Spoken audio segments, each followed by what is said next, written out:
इस अध्याय के अंदर, इसका नाम है भाव प्रेमी का चरित्र। भाव प्रेमी यानी जो भाव के स्तर पर पहुंच गया है उसका चरित्र कैसा होगा। आपको लगता है आप लोग भाव के स्तर पर हैं? लेकिन कभी कभी हम देखते हैं मंदिर में कुछ लोग आते हैं, सेवा भी करते हैं, और उसको जो सीनियर लीडर्स होते हैं वो कहते भी हैं बड़े भाव से सेवा कर रहा है। और कभी कभी हम देखते हैं कुछ लोग कथा कीर्तन में आते हैं, वो रोने लग जाते हैं, आंसू आ जाते हैं उनके कथा सुनते सुनते, जबकि वो भाव के स्तर पर नहीं होते हैं, फिर भी वो कहते हैं कैसे रोना आ गया, ऐसे तो किसी को रोना आ नहीं सकता। तो कहते हैं भाव से रोना आ गया, कोई भाव की बात हुई, प्रभु जी कोई प्रसंग ऐसा अच्छा लगा, हमें रोना आ गया। तो कैसे रोना आ जाता है, तो उस चीज़ को समझना चाहिए। तो यहाँ पर भाव प्रेमी के चरित्र में 9 पैरामीटर है, 9 पैरामीटर्स। कभी भी आपको चेक करना हो आप भक्ति के कौन से स्तर पर हैं, तो ये 9 पैरामीटर आपको बताएंगे कि आप भक्ति के कौन से स्तर पर हैं, है ना। तो जब हमें भगवान से आसक्ति हो जाती है तब इस प्रकार के लक्षण प्रकट होते हैं। अगर भगवान से आसक्ति, अटैचमेंट नहीं हुआ है, तो फिर वो व्यक्ति को भाव कैसे आ जाता है कि मेरा सेवा बड़ा भाव है। नए नए भक्तों को बोलो तो मैं करछी से प्रसाद बांटना तो घंटों घंटों बांटेगा। जब इस्कॉन की स्थापना शिला प्रभुपाद जी ने कहा जगन्नाथ जी को आरती घुमानी है, तो भक्त लोग घुमाते रहते।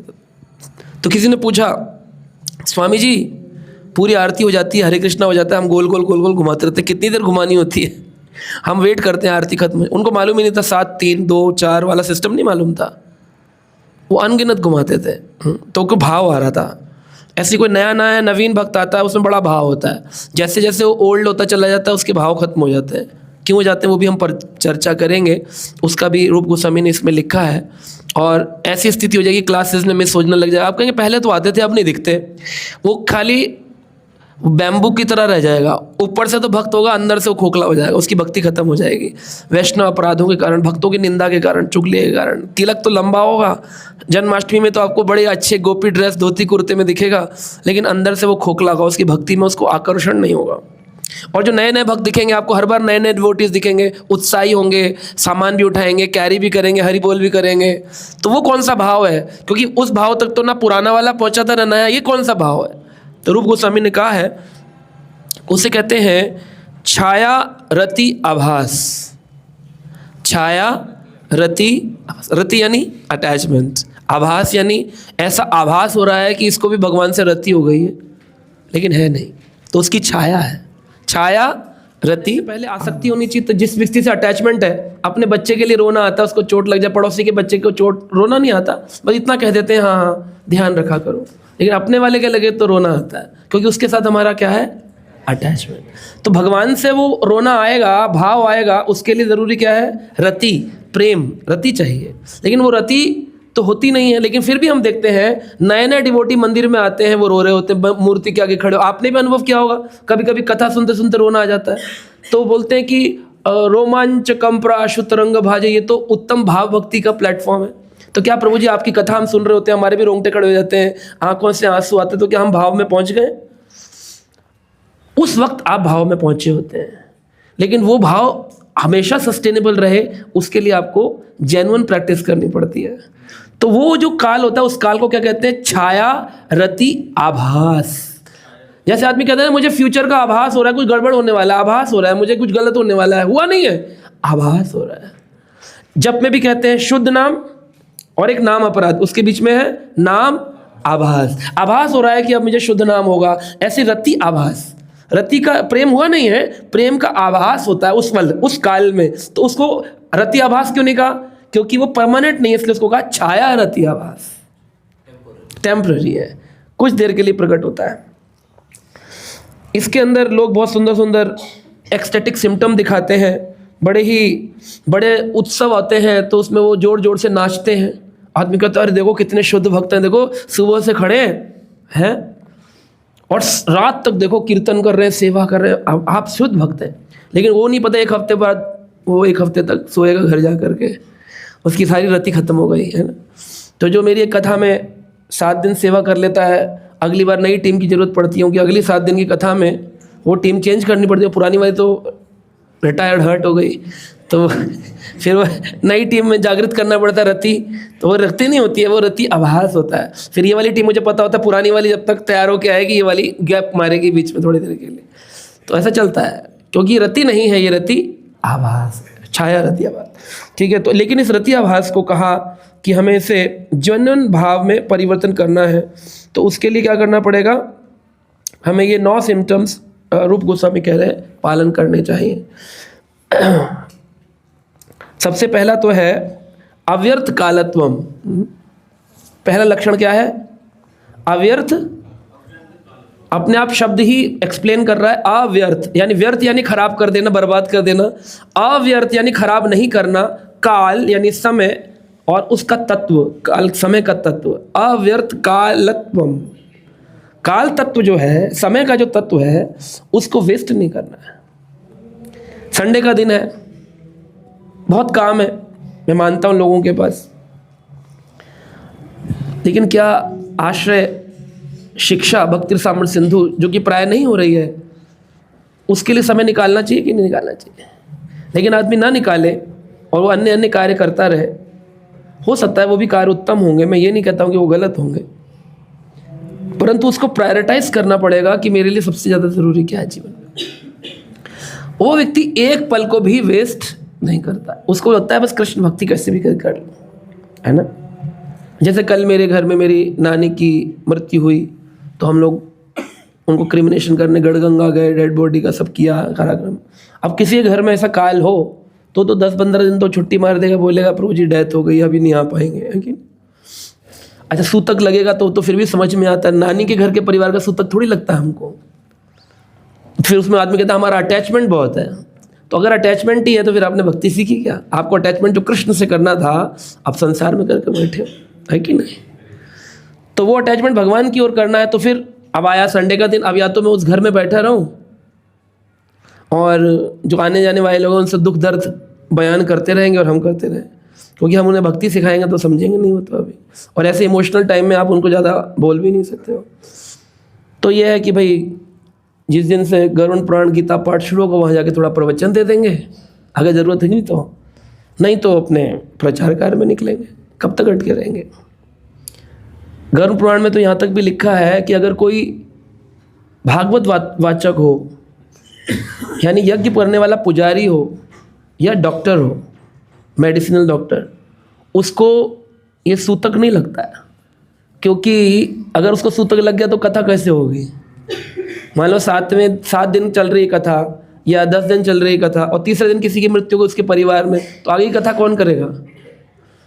लेकिन प्राय लोगों को ये मालूम नहीं है। लोग बोलेंगे अरे जो सो कॉल्ड रिचुअलिस्टिक्स होते हैं ना, उनको पूरा ज्ञान नहीं होता चीज़ों का, बेस नहीं पता होता, सो दे विल फाइट कि नहीं ये सूतक लग गया है, कर्म कांड, है ना। तो वो सूतक का अर्थ क्या होता था? बोले सूतक का अर्थ होता था कि इमोशनली बॉन्डेज कितना है व्यक्ति को, क्योंकि भगवान की सेवा रोते वक्त नहीं की जाती है। ऐसा तो है नहीं कि कोई कीड़ मरा कोई किसी का दूर और कीड़े निकल आए इसके शरीर में, या अपवित्र हो गया। अगर उस अपवित्रता को भी मान के चले कि चलो अपवित्रता है, तो ठाकुर जी को तो अपवित्रता नहीं है ना, तो कथा तो नहीं रुक सकती ना, भगवान की आरती पूजा तो नहीं रुक सकती। ठीक है, आप मानोगे वो व्यक्ति नहीं करेगा, कोई और करेगा, प्रोग्राम तो चलेगा, भगवान की आरती तो लगेगी, भोग तो लगेगा। घर में कोई बेटी आकर लगा देगी, पड़ोसी आकर लगा देगा, जगन्नाथ जी बंद कर दिए। सोचो जब 150 लोगों के परिवार होते थे और एक मर गया और 149 लोग जो बचे उनको सूतक लग गया, तो इस हफ्ते पूजा बंद, अगले हफ्ते फिर कोई मर गया तो फिर पूजा बंद, तो भगवान की पूजा होगी कहाँ साल भर में? तो ये सब जो है ना, लोगों ने उसका बेस लाइन हटा करके, बंदूक तो है, गोली भी है, लेकिन गोली के अंदर बारूद नहीं है, उसका तत्व खत्म हो चुका है, खाली ठाए ठाए कर रहे हैं, आवाज़ मर कोई नहीं रहा उससे। सूतक है जी, सूतक। क्यों? इसी बहाने थोड़ा और रेस्ट कर लेंगे, पूजा पाठ में सुबह उठो, आरती करो, नहलाओ धुलाओ, भोग लगाओ, बड़ा थकान हो जाती है, चलो भाई कोई मर गया, अच्छा हम रेस्ट करेंगे। पिक्चर देखने में नहीं लगता, सारे वहाँ पर शमशान घाट में खड़े होकर के केजरीवाल और बीजेपी देख रहे थे कौन जीत रही कौन हार रही, उसको सूतक नहीं लगा, इनकी वोटिंग लिस्ट को सूतक नहीं लगा। भगवान, अरे आप कीर्तन मत करो, सूतक लगा हुआ है। ये मूर्खता है, और ये मूर्खता प्रेवलेंट है पूरे विश्व में, और हमारे हम सब भक्तों को, हम सबका ये प्रण होना चाहिए कि पूरे जीवन का जोर लगा देंगे इस चीज़ को ख़त्म करने के लिए। तो होता क्या है, लोग इसी से डिवेट हो जाते हैं। किसी पंडित जी ने जोर से बोल दिया तुमको कुछ नहीं आता, लोग घबरा के आ जाते हैं। अरे अपने शास्त्रों पर आपको विश्वास नहीं, अपने गुरु पर आपको विश्वास नहीं, अपनी परंपरा पर विश्वास नहीं, तो बलशाली होना चाहिए, घबराना नहीं चाहिए, समझाना चाहिए। और ना समझे तो तुम जाओ, हम तो नहीं कर रहे, है कि नहीं। अब कल हम वहाँ शमशान में थे, तो एक जो क्रियाकर्म करता है, मैंने उसको आप बताते क्यों नहीं हो कि भाई 10 दिन का करना ही पड़ता है, जब तक 10 गात्र नहीं करेंगे, पिंडी क्रिया नहीं करेंगे तो मुक्ति नहीं होती। कह रहा जी मालूम तो हमको भी, हम भी ब्राह्मण ही है। मैं भाई बताते क्यों नहीं, कह रहा कुछ सुनने को तैयार हो तो बताएं। वो उनको तो जल्दीबाजी होती है, भैया जल्दी जल्दी करो, आधी बॉडी जल्दी होती है, गंगा जी में ऐसे फिकवा देते हैं और फिर कहते हैं तीसरे दिन का निकाल दो, कल हमें नौकरी पे जाना है, तो हम क्या करें। तो मैंने कहा वो तो प्रमाणिक नहीं है। बोला प्रमाणिक बिल्कुल भी नहीं। उसने बोला, मैं कहा अपना नंबर दो, कोई लड़ेगा तो आपसे बात करवा दूंगा। शास्त्र नहीं मानेगा, शमशान में जो बैठा उससे तो बात करके मानेगा। और वो भी गंगा के तट पर बैठा है। बहुत जगह हो चुका है ऐसा। एक बार यज्ञ कर रहा था, एक पुजारी रोने लग गया। वो यज्ञ कर रहा था गृह प्रवेश का, और पुजारी जी आए थे यज्ञ करने के लिए। मैं कथा कर रहा था, इस यज्ञ से नहीं होता, हरिनाम यज्ञ होता है, ये होता है। मैंने कल क्लास दिया, अपने काल को व्यर्थ कर रहे हो, अव्यर्थ कालत्वम, अपने काल को व्यर्थ मत करो इस धुआं करने में, हरि का नाम लो, नाम के प्रति आसक्त हो। तो बाद में जब कथा पूरी हो गई तो वो रोने लगा। कह रहे मैं भी कुछ कहना चाहता हूँ। माइक दिया तो बहुत रोया। कह रहे इनके पूर्वजों का उद्धार करने के लिए हमें ये लहसुन प्याज वाला खाना खा के है ना, वो बनना पड़ता है, नकली ब्राह्मण बनना पड़ता है। गुरु जी जो कह रहे हैं भागवत का सत्य यही है, हमने भी गुरुकुल में पढ़ा है, लेकिन क्या करें, अपना घर चलाने के लिए और इनके पितरों की मुक्ति के लिए हमें इनका बिना भोग लगा ये सब उल जलूल खाना पड़ता है। उसने अपने मुंह से बोला है। बात क्या करें, वो बेचारे के पास में इतना ज्ञान नहीं है कि वो लोगों को गाइड कर सके। तो उसको अपना घर चलाने के लिए जैसे जैसे कोई रोटी दे रहा है, खाना दे रहा है, जैसे कर हम भी जानते हैं सब गलत है, खुद बोला उसने। और फिर बाद में बोला बहुत बहुत धन्यवाद, आपने पुनः मेरी आंखें जागृत कर दी। बोला आप कुछ नहीं खाए, मैंने यहाँ भोग नहीं लगा, मैं नहीं खाऊंगा। कह रहा नियम तो यही है साहब, महाराज जी आज अपने आंखें खोल दी, लेकिन क्या करें। बोला जी इनके पितरों की मुक्ति के लिए हमें श्राद्ध का खाना खाना पड़ता है। तो ये मत सोचिएगा सोसाइटी में कि वो वाले पंडित जी जो है मंदिर में बैठे तो ज़्यादा ज्ञानी हो गए। शास्त्र ही ज्ञान है, ही सत्य है। वो व्याप्त तो पूरे संसार में मायावाद है, तो उसको अब जितना खत्म कर सको उतना खत्म करो, इग्नोर करते रहो उसको। अव्यर्थ कालत्वम, अपना एक भी पल व्यर्थ नहीं गंवाना है शास्त्र के लिए, सेवा के लिए। इस भावमय कार्य को करते हुए कभी कभी आंसू भी बहाता है कोई। इस तरह उसका सारा जीवन भगवान की सेवा में लगा रहता है। एक क्षण भी अन्य किसी कार्य में वह व्यर्थ नहीं जाने देता है। वो व्यर्थ नहीं जाने देता, एक काल को भी व्यर्थ नहीं जाने देता।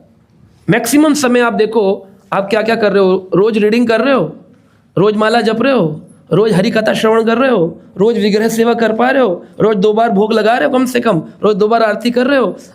ये तो गृहस्थ के लिए है, सन्यासी के और ब्रह्मचारी के नियम तो और ऊपर है। अगर ये नहीं कर रहे हो तो अपने समय को, अब जितनी देर में आदमी हरि कथा सुन सकता था, उसने आप जीतेगी कि बीजेपी जीतेगी इसमें समय निकाल दिया,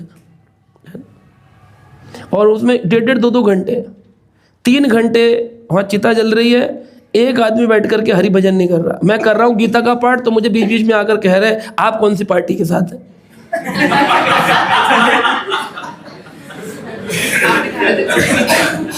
और मैं बोल नहीं सकता हूँ क्योंकि लोग नाराज हो जाते हैं फिर आजकल, तो मैं शांत रहा। मैं ऐसे जोर जोर से बोलना था, वह शाम से जीर्णा नहीं आता, मंत्र पढ़ रहा है। ठीक है पढ़ पर बोलो कि ब्राह्मण ही है ना, नाम के है ना, तो क्या हो, जात गोसाई जाति से है, नाम के। स्नान कर रहे गंगा जी में, और फिर बोले हो गई शुद्धि, बस गंगा जी में स्नान हो गया। उसके बाद वहाँ पे इतनी चिताएं जल रही हैं, वो छू रहे हैं, लोग आ रहे हैं जा रहे हैं, फिर भोजन भी खा लेते हैं। उनका कैसे आप ब्राह्मण रह गए हो, समझाओ तो फिर क्रिटिसिज्म, निंदा, हम बड़े हैं हमें ज़्यादा मालूम। हरे कृष्णा, मालूम ही नहीं है। वहाँ का जो ब्राह्मण वो स्वयं कह रहे हैं सब गलत हो रहा है, क्या करें। तो अव्यर्थ कालत्वम, अपने काल को व्यर्थ मत करो, प्रजल्पा मत करो। संसार में जितना हो सके उतना हरि कथा पढ़ लो। ये मानव जीवन छोटा है, कब समाप्त हो जाएगा हमको मालूम नहीं है। इसका बेस्ट यूटिलाइजेशन। दूसरा है शांति। एक होती है शांति, ओम शांति, और ये है क से शांति, शांति। एक स्पेलिंग अंग्रेजी में लिखेंगे तो KSHANT लिखेंगे, SHANT नहीं है। जब कोई व्यक्ति विभिन्न बाधाओं के आने पर भी शुद्ध नहीं होता, संयम तथा अध्यवसायी कहलाता है। इसका जीता जागता उदाहरण श्रीमद् भागवत में राजा परीक्षित के आचरण में हमें मिलता है। रूप गोस्वामी ने क्या लिखा है? राजा परीक्षित के आचरण में हमें मिलता है। क्या मिलता है? कि वह अपनी मृत्यु के समय अपने समक्ष उपस्थित समस्त ऋषियों से कहते हैं, जितने भी ऋषि समस्त उपस्थित थे उनको श्राप मिला कि तुम्हारी 7 दिन में मृत्यु हो जाएगी। तो परीक्षित ने क्या बोला? हे ब्राह्मणों, आप मुझे सदा अपना शरणागत दास माने। मैं गंगा के तट पर भगवान कृष्ण के चरण कमलों में हार्दिक भक्ति करने आया हूँ, अतएव आप आशीर्वाद दें, माता गंगा भी मुझ पर प्रसन्न हो। उस ब्राह्मण बालक का शाप मुझे लगे। क्या ले? शाप मुझे लगे। आपको कोई शाप दे देगा, आप क्या जाओगे पूछने? शाप कैसे हटे? ये हम में और परीक्षित में भेद है। उन्होंने क्या बोला? हे ब्राह्मणों, मुझे आशीर्वाद दो इस माँ गंगा के तट पर कि वो श्राप मुझे लगे। हाँ, मेरी आपसे प्रार्थना है कि आप मेरे जीवन की अंतिम घड़ी में पवित्र नाम का कीर्तन करें, जिससे मुझे दिव्य गुणों की अनुभूति हो सके। जब मैं शरीर छोड़ रहा हूं तो हे ऋषि मुनियों, आप क्या करना? अंतिम घड़ी में पवित्र नाम का, ये बात प्रमाणित है। प्रथम स्कंद 19वां अध्याय 15 नंबर श्लोक श्रीमद् भागवत में ये बात बोली कि आप उस समय पवित्र नाम का कीर्तन करना। आरती उठाई लोगों ने, कल भी उठा रहे थे। उठाने से पहले मैंने पूछा कि कौन है भगवान, पूछा लोगों, कह रहे सब ठाकुर जी, सब शिव के दरबार से आए, शिव के दरबार को जाएंगे। मैंने कहा हरे कृष्ण। दूसरे से पूछा, कह रहा माई है, माई जो करती है सब करती है, उसकी इच्छा से सब। हरे कृष्ण। एक से पूछा, कह रहा है कि वो है शक्ति, अजीब है जी, जिसको चाहे उठा लेती, जिसको चाहे भेज देती है, अजीब है, शक्ति है, अजीब है। तो सोचो मैं तो मृत्यु में भी एनालिसिस करने जाता हूँ, मैं रोने नहीं जाता कहीं पर भी। एनालिसिस करता रहा, फिर जब उठा तो उन्होंने बोला चलो जी उठाओ, क्या बोलो? राम नाम। तो मैं जोर से बोला सुन लो सुन लो। किसका सत्य है? तो मैं जितने वहां खड़े थे पड़ोसी से कोई, शिव का नाम सत्य नहीं है, अब तो समझ लो कम से कम, अभी भी नहीं समझ रहे हो, ऐसे मैंने बोला वहां पर। हम लोग ऐसे देख रहे होंगे, ऐसे क्या अजीब सा आदमी, अजीब सी हरकत कर रहा, पागल है क्या? शक्ल से तो वैसे ही लगते हैं तुम लोग। पिंड दान करवा रहा है, वो कह रहा है कि चलिए हाथ जोड़ लीजिए, यह है श्री हरि, इस पिंड को स्वीकार करें। क्या बोले? कोई और देवी देवता का नाम नहीं, पिंड दान कर रहा था, बोला श्री हरि इस पिंड को स्वीकार कर ले। बता, वो अंतिम संस्कार में जब अग्नि लगाने लगा, कहता है बोलो मंगलम भगवान विष्णु मंगलम गरुड़ध्वज मंगलम पुंडरीकाक्ष मंगलाय तनवरी, लगाइए श्री विष्णु श्री विष्णु श्री। एक जगह शिव भगवान, गणपति भगवान, एक भी ना शमशान में किसी ने बोला, ना घर में किसी ने बोला, ना उस ब्राह्मण ने बोला, ना शमशान वाले ने बोला। कल मैंने पूरा ऑब्जर्व किया कि कहीं तो एक जगह कोई देवता का नाम है, कहीं नहीं है। श्राद्ध में भी वही होता है। श्राद्ध में भी वही होता है। पूरी श्राद्ध की पूजा। आप बताओ, पता नहीं फिर किस बात की युद्ध कर रहा है समाज। इसको कहते हैं अज्ञानता, और अज्ञानता होने पर भी मानकर तैयार नहीं होता। हाँ, सेम टू सेम। तो ये शांति, समस्त बाधाओं के आने पर भी आपकी भक्ति डिस्टर्ब ना हो, ये दूसरा सिम्टम है भाव का। परीक्षित भाव में थे, तभी तो उनको अपनी मृत्यु से डर नहीं लग रहा, उनको तो ज़्यादा हरि कथा सुनने का मन कर रहा है, भागवत सुनने का मन कर रहा है। तो समस्त बाधाओं के आने पर भी आप सोचें कि हाँ मैं मर जाना ज़्यादा ठीक है भाई, मार दो, लेकिन हमसे हरि कथा मत छीनो। तो परीक्षित ने तो क्या क्या रिजेक्ट किया। इतने ताकतवर थे परीक्षित, चाहते तो श्रृंगी के पुत्र को जला के राख कर देते। भगवान कृष्ण को प्रहलाद ने कब पाया? 5 साल की उम्र में, गर्भ में थोड़ी पाया प्रहलाद ने, गर्भ में पाया भगवान कृष्ण को। नरसिंह भगवान कब आए प्रहलाद के लिए? 5 साल की उम्र में। ध्रुव के लिए कब आए? और परीक्षित के लिए कब आए? तो बताओ, तीनों में से अगर दिया जाए नंबर 1 2 3 किसको दिया जाएगा? और जो प्रहलाद से के आने पर नरसिंह भगवान के उग्र रूप को सभी देवता देखकर हैरान थे, वो प्रहलाद ने उसको शांत कर दिया। ध्रुव ने अपने पिता क्या, दादा क्या, परदादा से ऊपर की गद्दी प्राप्त करी, एक लोक बन गया है। ब्रह्मलोक से भी ऊपर ध्रुवलोक। तो सोचिए आप कि इतने उत्तम भक्त, उनसे भी उत्तम थे परीक्षित, क्या ऐसे फूंक कर देते तो श्रृंगी जल नहीं जाता? तो शमीक ऋषि ने बोला, तुम जानते हो कि उन्होंने तुमको क्यों, तुम्हारे श्राप का प्रतिकार नहीं किया? क्योंकि वो एक अच्छे वैष्णव है। वैष्णव कभी भी किसी से विरोध नहीं करता, लड़ाई झगड़ा नहीं करता। तुम मेरी निंदा करो तो तुम्हारा बहुत बहुत धन्यवाद, जितना तुम मेरे लिए बुरा बोलोगे उतना मेरे लिए अच्छा है, मेरी शुद्धिकरण होता है।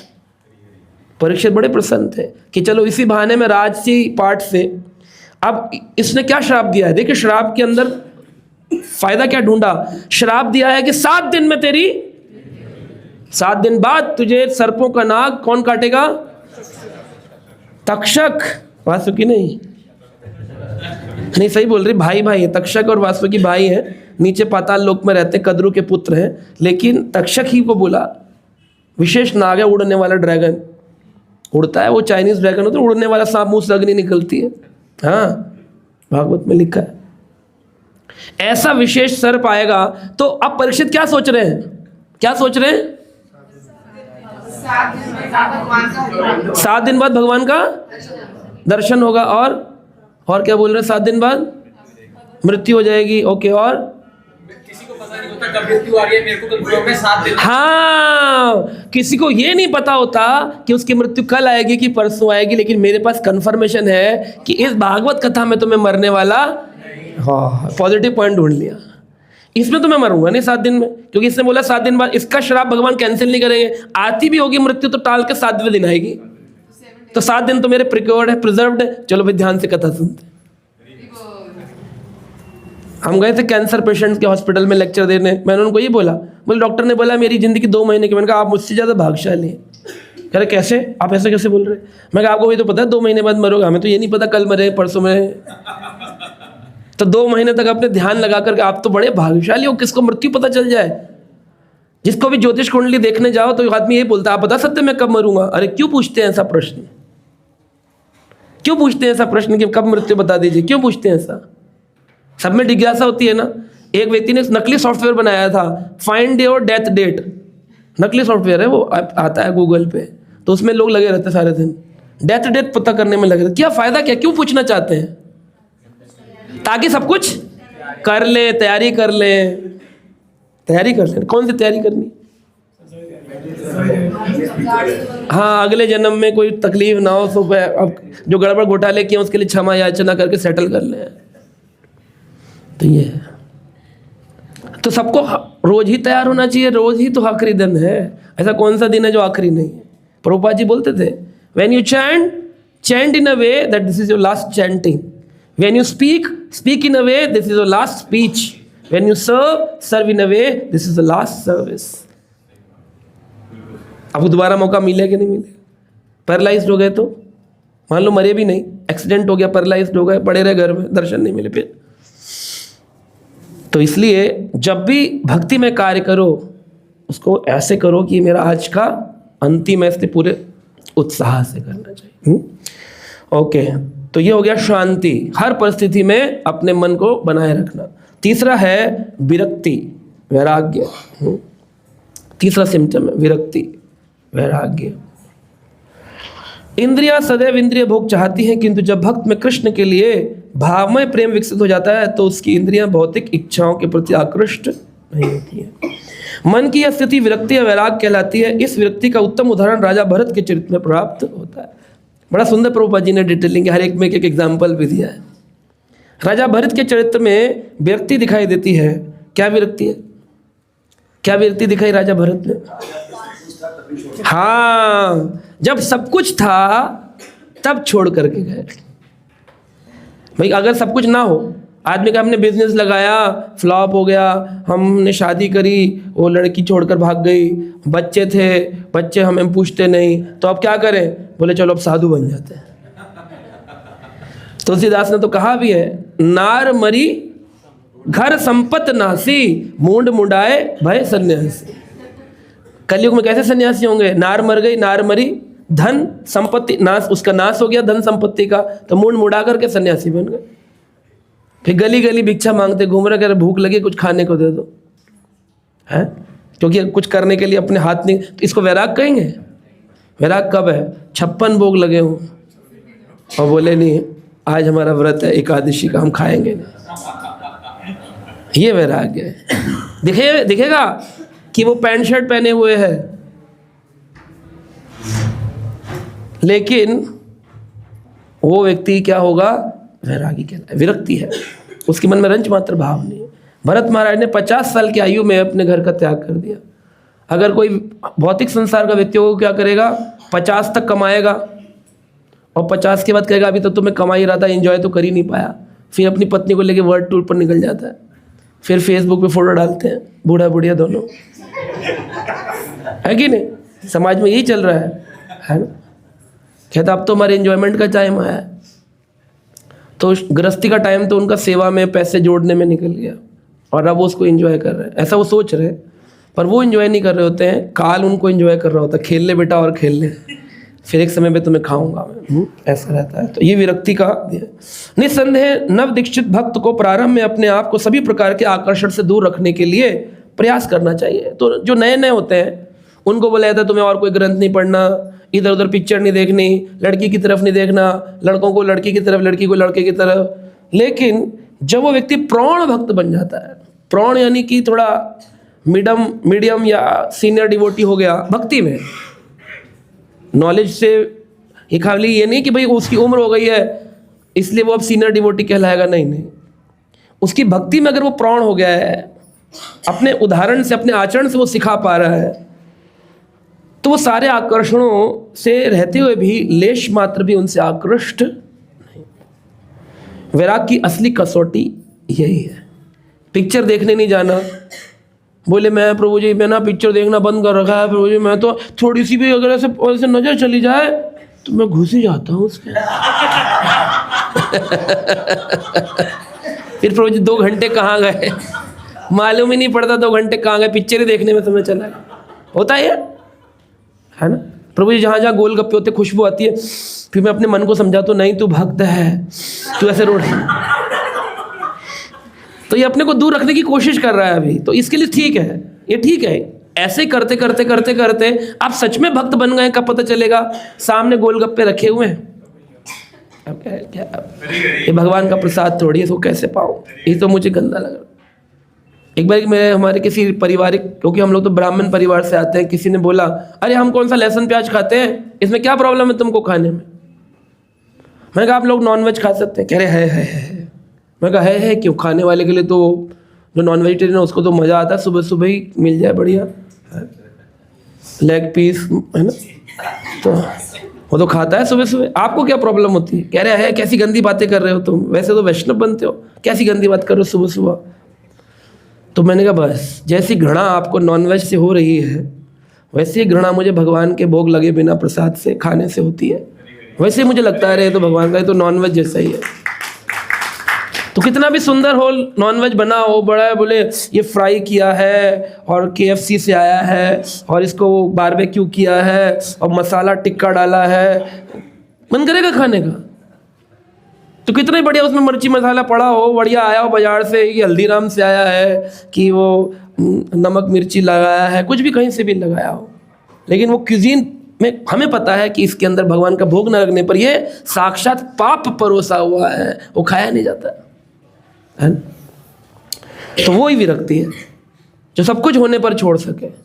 हाँ, विरक्ति ये नहीं है कि नौकरी छूट गई तो बोले अब क्या करें, इस्कॉन में जाते हैं, प्रभु जी देखो कहीं लगवाओ हमें इस्कॉन। बोले आप इस्कॉन में आ गए? हाँ प्रभु जी वैराग उत्पन्न हो गया। वैराग था? कौन सा वैराग लगा तुमको? वैराग ये है कि भाई ऑफिस वाले बुला रहे हैं फ़ोन कर करके, भाई आ जाओ आ जाओ आ जाओ, परिवार वाले कह रहे हैं आ जाओ आ जाओ आ जाओ। तो इस तरह से उसको वैराग्य कहते हैं। चौथा दिया गया है मान शून्यता, निरअभिमनता। मान शून्यता, थोड़ा सा भी मान की अभिलाषा ना, मान शून्य, शून्य यानी 0, मान शून्य हो जाए। जब कोई भक्त शुद्ध साक्षात्कार के समस्त गुणों में समावित होकर भी अपने पद का गर्व नहीं करता तो वह निरअभिमानी कहलाता है। यानी उसको साक्षात्कार भी हो गया भगवान का, बड़ा सिद्ध भी बन गया है, वो सबके दिल की बात भी जानने लगा है, लोग कहते भी अरे आप महान हैं, आप वैसे हैं, आप वैसे हैं, लेकिन वो क्या कहता है, अरे मुझे तो रंच मात्र भी कुछ नहीं आता, मैं तो कलमश से भरा जीव हूँ। अपने पद को खींच खींच के नीचे लेके जाता है।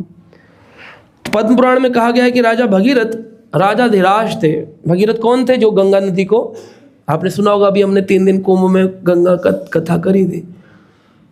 गंगा लाने वाले भगीरथ, जिनके कारण भगीरथी कहलाई, उनमें कृष्ण के प्रति ऐसा भगवत प्रेम विकसित हो गया था, वो साधु हो गए थे राजा होते हुए भी, और अपने राजनीतिक शत्रुओं तथा अछूते तक की घर भिक्षा मांगने नहीं जाते थे। और फिर उनको लगा कि अभी तो मुझे उन लोगों के घर भी भिक्षा मांगनी पड़ेगी जो लोग मेरे अपने हों, तभी तो पता चलेगा इज्जत बेइज्जती का। अब हम अपने परिवार में जाकर के अपने आप को बताएं कि हम तो इस्कॉन जाते हैं, अरे इस्कॉन इंटरनेशनल है, राजा हैं वहाँ के, कैसे बताएं? ये बताएं हम तो भक्त हैं वहाँ के, हम क्या पैसे के लिए जाते हैं? अरे हम तो भगवान की सेवा के लिए जाते हैं। और परिवार के बीच में बोलेंगे तो वो बोलेंगे पागल हो गया है, जवान आदमी कैसा बातें कर रहा है पागलों जैसी, अरे पैसा कमाओ, प्रॉपर्टी बनाओ, अरे भैया मैं ब्रेन वॉश कर दिया लोगों का, ओए ओए ओए। खुद के इतने कचड़े भरे हुए दिमाग में, वो नहीं देखेंगे आपका ब्रेन वॉश बताएंगे। उनको बोलो जरूरी था ब्रेन वॉश कराना, कई जन्मों से कचड़ा भरा था, अब ब्रेन वॉश हुआ है, अब सफाई हुई है तो अब अच्छा लग रहा है, थोड़ा खालीपन लग रहा है, रिलैक्स लग रहा है, ठंडा ठंडा लग रहा है। उनको कचड़ा भरा हुआ है। वे इतने विनीत थे कि उन्होंने सबों के समक्ष सादर सिर झुकाया। सबके घर जाते थे, है विनय प्रभु? क्या करते थे? सबके घर जाते हो? सबके घर जाना चाहिए, रिश्तेदार के घर, और बोलना चाहिए हरे कृष्णा, एक गीता ले लीजिए, तब वो डांटेगा आपको, है तेरे पिताजी को तुझे शर्म नहीं आती है पढ़ा लिखा के इसलिए किया था तू ये किताबें बेचे? वो बोलेंगे बुरा, तो क्या बोलना है? हरे कृष्ण। ये अंदर ऑपरेशन हो रहा हो उस समय, ठाकुर जी वो जो तुम्हारी भजन में मन नहीं लग रहा है, सब खत्म हो जाएगा। तो इस तरह से होना चाहिए जीवन। ये भगीरथ महाराज और सिद्धार्थ बुद्ध के जीवन में भी आता है। 2 बुद्ध हुए, एक तथाकथित बुद्ध और एक सिद्धार्थ बुद्ध। तो जो भगवान बुद्ध थे, हाँ, वह बुद्ध, ये गौतम बुद्ध से पहले का उनका जन्म हुआ है, कई वर्ष, 200 वर्ष पूर्व। और भगवान बुद्ध जो थे उनका जन्म बोध गया में हुआ है भागवत के अनुसार। किकटेशु भविष्यति ही, भविष्य पुराण में लिखा है कि किकटेश, भागवत में भी है, किकटेशु देश में है। किकटेशु बुद्ध गया को किकटेशु कहते हैं। किकटेशु भविष्यति, भविष्य में किकटेशु देश में बुद्ध आएंगे। भगवान आए बुद्ध गया में, और उन्होंने ज्ञान भी दिया भक्ति का, ध्यान का, और उन्होंने बोला वेदों को पढ़ना बंद करो क्योंकि इसमें मांसाहार ज़्यादा प्रेवलेंट हो रहा है, इसलिए उन्होंने कहा वेद मत पढ़ो लेकिन भगवान का ध्यान करो। लेकिन वो मूर्ति पूजा के विरोधी नहीं थे, वो खाली उनका नियम था अहिंसो परमो धर्मः। उसके 200 साल बाद एक नए बुद्ध आए जिनका नाम था सिद्धार्थ बुद्ध। वो सिद्धार्थ थे, पहले राजा के पुत्र थे सिद्धार्थ, शादीशुदा थे। और बुद्ध जो थे उनको बचपन में ही कह दिया गया था कि आप अपने बेटे को कभी भी बाहर मत निकालिएगा। कभी आपने इसे बाहर निकाला और इसे साम्राज्य को देख लिया तो फिर ये घर में नहीं रहेगा। उसकी कुंडली में लिखा था। तो राजा ने दरबार बंद कर दिया, शादी विदाह सब कर दिया था, कमरा बंद करके होता सब कुछ। राजमहल में शादी हुई, राजमहल में रहा, बच्चे भी हो गए, लेकिन बाहर नहीं निकाला उसको कभी। एक दिन उसकी पत्नी से उसने बोला कि भाई अब तो मैं इतना रच पच गया हूँ, एक बार चेक करूँ साम्राज्य में जाके। बोलती नहीं नहीं नहीं, मना करने पर भी समझा पटा के ले गया। रथ पर बैठा, सारथी को बोला चलो आज हमें साम्राज्य दिखाओ हमारा। साम्राज्य देखा तो क्या देखा? साम्राज्य में देखते हैं कि एक आदमी ठंड से कांप रहा है। बोले ये क्या हुआ? सारथी कहते हैं महाराज इनको बुखार है। बोले बुखार, ये क्या होता है? बोले महाराज समाज में जब लोग रहते हैं तो सभी लोगों को कोई ना कोई बीमारी कभी ना कभी पकड़ ही लेती है, कोई ऐसा जीव नहीं है जिसको बीमारी ने आज तक पकड़ा। अरे अच्छा, कल को हमको भी बीमारी होगी? बोले जी महाराज हो सकती है। झटका लगा पहला, फिर आगे बढ़े। थोड़ी दूर पर गए थे तो उन्होंने देखा कि एक औरत गर्भवती है, वो जा रही है। बोले ये क्या हुआ, ये स्त्री इतनी मोटी कैसे हो गई? बोले हमारे मोटी नहीं है, ये दूसरे जीव को जन्म दे रही है। कौन सा जीव? बोले इसके संतान होने वाली है, स्त्री का जन्म ही हुआ है, वो जननी है, ताकि वो नए जन्म को जन्म देती है, शरीर प्रदान करती है। अच्छा, तो हम भी क्या ऐसे ही गर्भ से आए हैं जननी से? बोले हाँ आपकी माता है ना, अच्छा, और कल को हम भी ऐसे जन्म देंगे अगर आपने दिया नहीं आपकी पत्नी को, कल तो हमको भी जाना पड़ता, अगर हर जीव को जाना पड़ता, बार बार उसे झटका लग गया। फिर आगे गए तो देखा एक व्यक्ति बूढ़ा है, उसे रोड क्रॉस नहीं हो रही, कह रही इतना बूढ़ा कैसे हो गया, इसको खाने को नहीं मिलता, कह रहे खाने को बहुत है लेकिन शरीर में कुछ भी खाओ पचता नहीं है, ये वृद्ध हो गया, बूढ़ा हो गया। कह रहे कल को हम भी ऐसे होंगे, बोले जी महाराज। फिर आगे देखा तो एक राम नाम सत्य है, राम नाम, ये क्या है, कह रहे महाराज ये मर गया। कौन मर गया? बोले महाराज शरीर में जो आत्मा थी वो निकल गई, या शरीर जो है वो नश्वर है, इसको जलाने ले जा रहे हैं, कल को हमारे शरीर को भी जलाया जाएगा। बोले हाँ महाराज। मैं महाराज नहीं रहूँगा। बोले नहीं, कितने साल के लिए? कुछ साल के। बस बोले सारथी घुमाओ। घर गए, घर जाके सबको बताया, मेरे मन में ऐसा वैराग उत्पन्न हुआ। बोले पागल है क्या, बैठ जाओ चुपचाप। रात को जब पत्नी सो गई, उनका बच्चा सो गया तो उठे और निकल गए। जाकर के कहाँ पहुँचे? बोध गया। तो बोध गया में जन्म नहीं हुआ, बोध गया वो पहुँचे। उनका जन्म तो कपिल वस्तु में हुआ था, लुम्बिनी में। तो लुम्बिनी से सिद्धार्थ और जो भगवान बुद्ध थे उन दोनों का जन्म स्थान ही अलग अलग है। इसी से पता चल गया। आप पढ़ लो भागवत, या तो भागवत श्लोक गलत है। आदमी बोले इस्कॉन वालों ने कमेंट्री चेंज कर दी।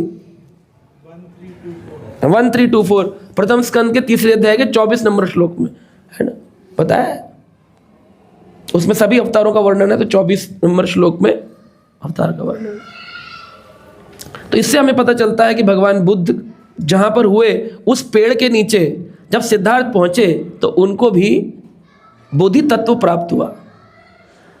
उन्होंने जब ध्यान लगाने बैठे तो कई प्रकार के विचार उनके मन में आए, कई प्रकार की वैश्या स्त्री, कई प्रकार की नग्न स्त्री, कई प्रकार के गंदे काम वासना बड़े चित्र उनको आकर सताने लगे। और वो बार बार चिल्लाता हुआ, चिल्ला रही है कोई स्त्री और उनके मन के ऊपर आक्रमण कर रही है, और वो अपना बोधि तत्व प्राप्त करने का प्रयास करो। एक काल बाद जब वो ध्यानस्थ रहे तो सब तूफान सेटल हो गया, सब खत्म हो गया, कुछ नहीं। फिर एकदम साधारण, उनको कुछ असर ही नहीं होता था किसी चीज़ का। नगर वधू भी आकर कहती थी मैं तुमसे आकृष्ट हूँ, कहते लेकिन मैं नहीं हूँ। उनको कुछ भी होता ही नहीं था, समान रहते थे। श्रील प्रभुपाद जी ने कहा अमेरिका जाकर, आप मुझे नग्न स्त्री पुरुष के बीच में रख देंगे तभी मुझे किसी प्रकार के रंच मात्र भी फर्क नहीं पड़ता। इस प्रकार की चेतना को हमको उठाना है। और हमारी चेतना कितनी उठी है, हम जब अकेले होते हैं तो हमें पता होता है हमारे मन में कौन से ख्याल आ रहे हैं। जब मोबाइल हमारे हाथ में होता है तो हम उसमें क्या देखने की इच्छा करते हैं, जो हम देख रहे हैं वही हमारी चेतना है। कोई पिक्चर देख रहा है, कोई सीरियल देख रहा है, कोई दूसरे बाबा जी देख रहा है, कोई कुछ देख रहा है, कोई न्यूज़ देख रहा है। कोई व्यक्ति ही हरी कथा सुनने के लिए ललायत होता है। तो जब वो हरी कथा सुनने के जो ललायत है वही उसकी चेतना, उस काल के लिए वो चेतना, वही आपकी परमानेंट चेतना है। क्योंकि आप अकेले उस समय, जब आपको भान हो कि दुनिया देख रही है तो आप बनावटी कुछ काल के लिए रह सकते हो, लेकिन जब आप अकेले हैं तो आपको पता कोई मुझे नहीं देख रहा है। उस समय जो आपके विचार है वही आप है, वही आप, वो आपकी एग्जिस्टेंस है, वही आप। कभी भी चेक करना, अपने आप देख लो, अकेले में आप, वही आप है। आपको पता करना मेरी भक्ति क्या है, बोले ये आपकी भक्ति है, ये स्टेज है आपका। तो मान शून्यता। तो जब गौतम बुद्ध जो थे वो बुद्ध बन गए, सिद्धार्थ बुद्ध, तो पहली भिक्षा मांगने के लिए कहाँ गए? पात्र लेकर अपनी पत्नी के पास, अपने बच्चे के पास। तो उनकी पत्नी ने कहा ये जन्म ही क्यों दिया था जब तुम्हें वैरागी बनना था, जाओ इसको भी अपने साथ रख लो। तो उसको भी लेके चले आए। राहुल उनका क्या बन गया? गौतम बुद्ध का प्रथम सेवक बन गया, उनके साथ साथ चला। उनको पुत्र की आसक्ति नहीं थी, उसको शिष्य रूप में रखा उन्होंने, सेवक के रूप में। तो कर सकता है कोई ऐसा कि पत्नी भी छोड़ दी, खुद भी निकल गया, बच्चा भी आ गया बाहर, कुछ सोचा ही नहीं राजा का क्या होगा, पिताजी का क्या होगा, माताजी का क्या होगा, कुछ। हाँ, तो जो साधु होता है ना ऐसे विचार वाला, बड़ा इम्प्रैक्टिकल सा साउंड होता है। क्योंकि जो हम प्रैक्टिकलिटी की बात करते हैं वो तो बंधन है ना प्रैक्टिकली तो सारा।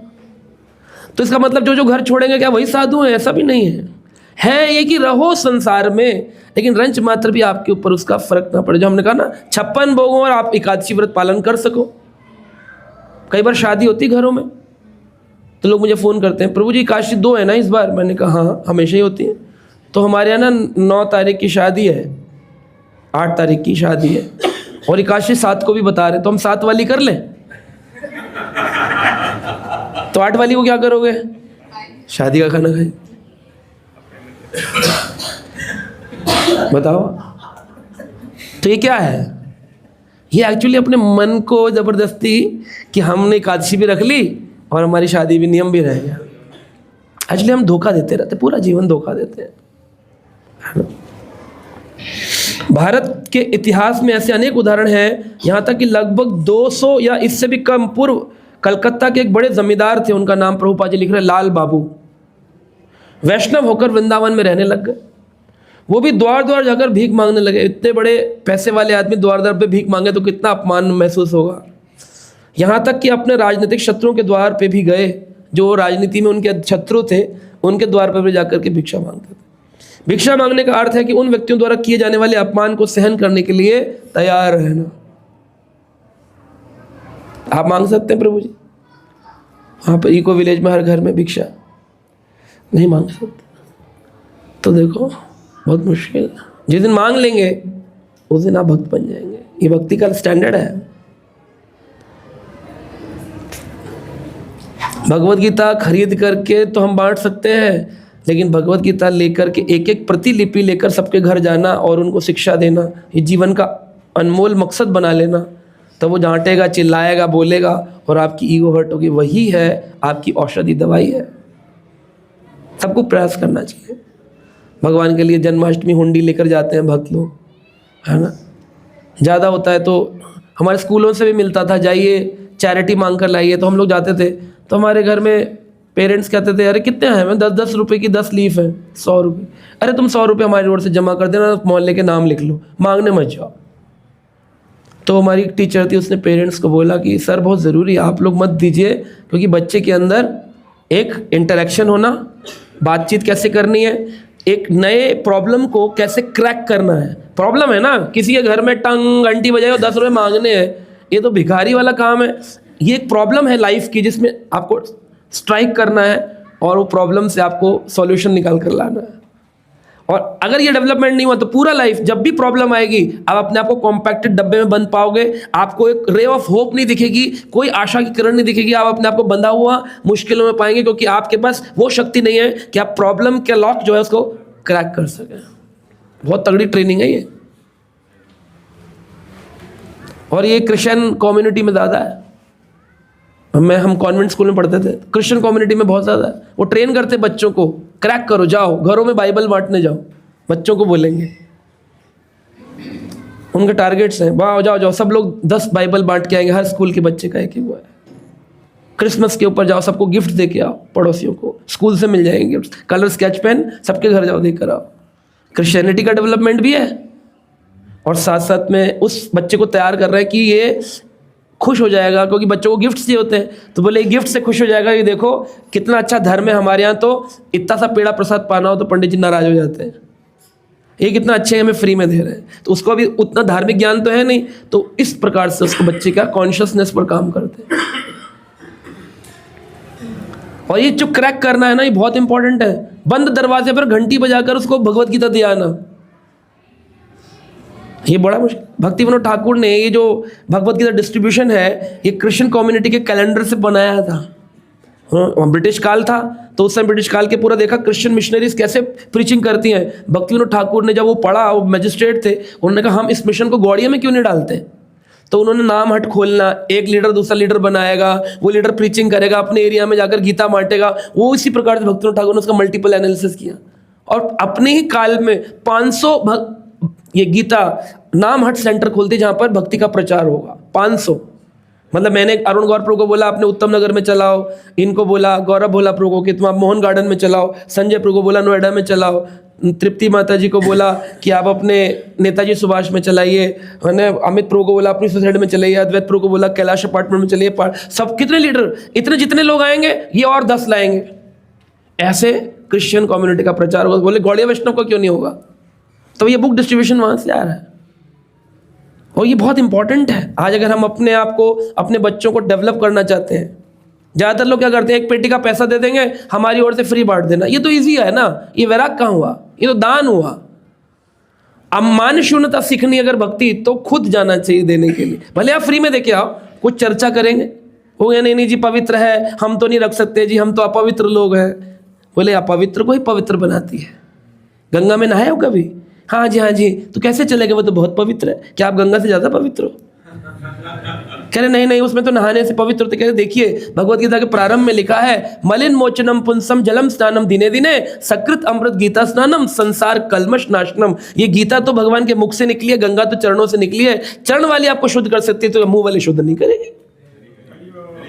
ऐसे बोलकर प्रीचिंग करनी चाहिए, इसके लिए दम चाहिए थोड़ा सा। फॉलोअर तो बन सकते हो, स्पीकर भी बनना है।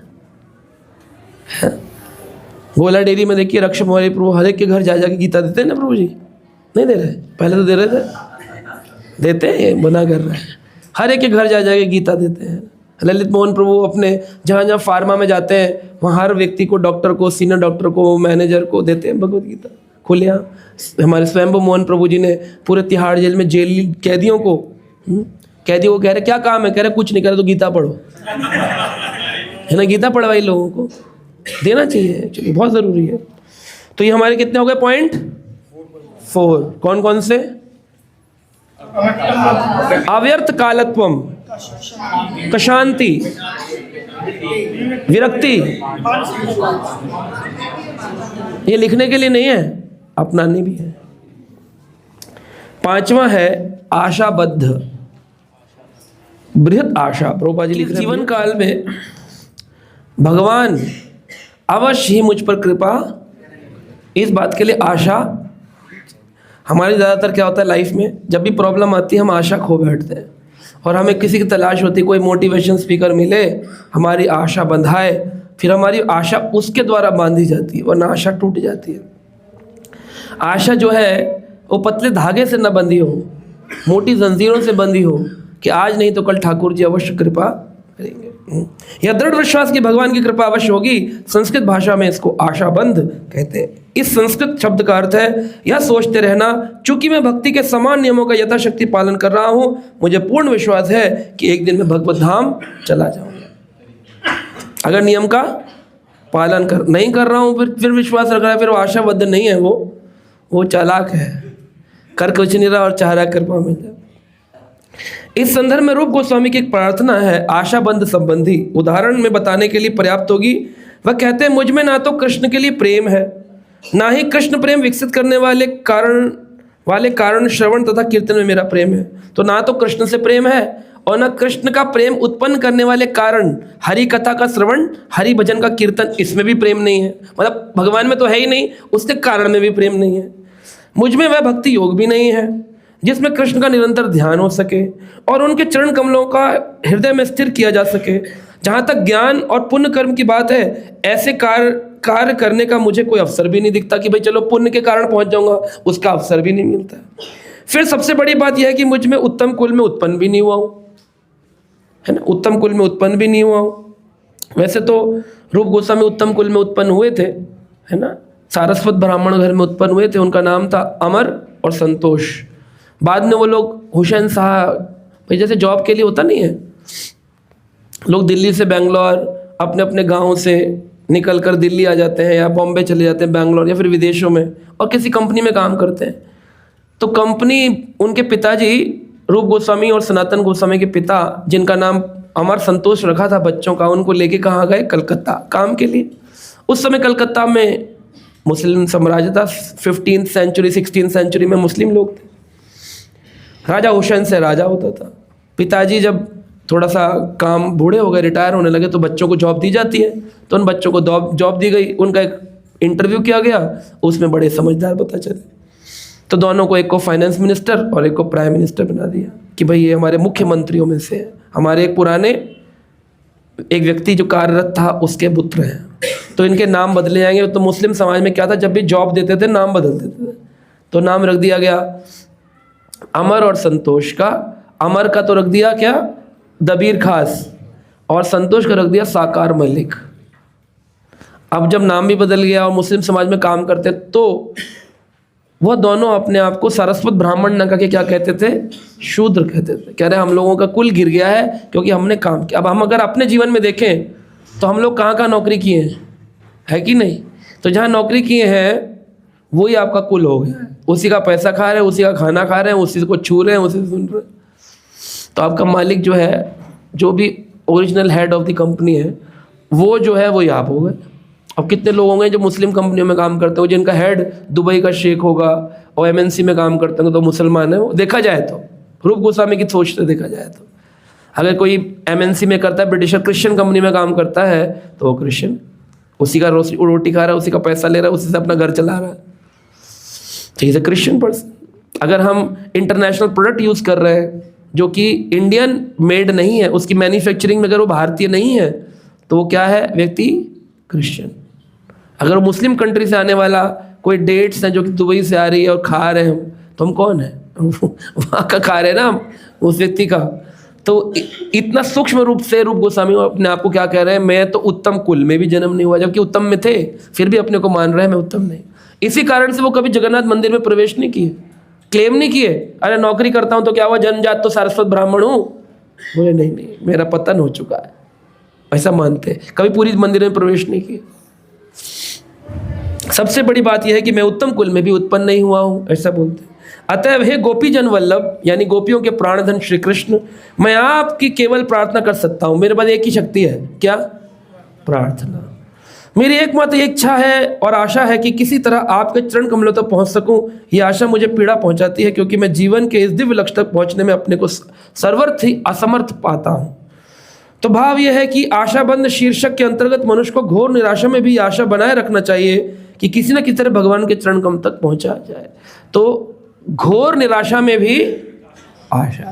तो पहले अपने आप को घोर निराशा क्या है? यही तो निराशा होती है, माला हमारे टाइम पे नहीं होती, प्रभु जी की क्लासों में हम टाइम पे पहुंच नहीं पाते, भागवत कथाएं होती रहती हैं, प्रभु जी तो लगे पड़े हैं, हम लोग तो उतनी सुन भी नहीं पा रहे हैं, है ना। और निराशा क्या होती है? प्रभुपाद जी का गीता मैराथन निकल गया, हमने 100 गीता से ऊपर कुछ कर नहीं पाए। प्रभु जी कहते हैं मंदिर के लिए दान दो, इतनी तनख्वाह नहीं है कि दान दे सके, हमारे को भी अच्छी तनख्वाह हो जाए, 1 लाख 2 लाख तो हम भी दे दें। प्रभु जी अगर काश हमारे बच्चे जो हैं वो गुरुकुल में चले जाते, लेकिन वहाँ की फीस इतनी है, उनको भी भक्त नहीं बना पा रहे। प्रभु जी हम कोई सेवा नहीं कर पा रहे आपकी, आप तो ट्रैवल करते रहते हो, हम यहाँ भटकते रहते हैं, हम सेवा नहीं कर पा रहे, है ना। प्रसाद खाने की बात आती है, रिश्तेदार मानते नहीं, जबरदस्ती पराठा खिला देते प्रेम से, हम खा लेते बिना भूख का। यही तो प्रॉब्लम, घोर निराशाएं तो हैं। इन घोर निराशाओं में भी आशा रखो कि ठाकुर जी देख रहे हैं, क्योंकि तुम प्रयासरत हो, कहीं ना कहीं तो प्रयास कर रहे हो उनको पाने का।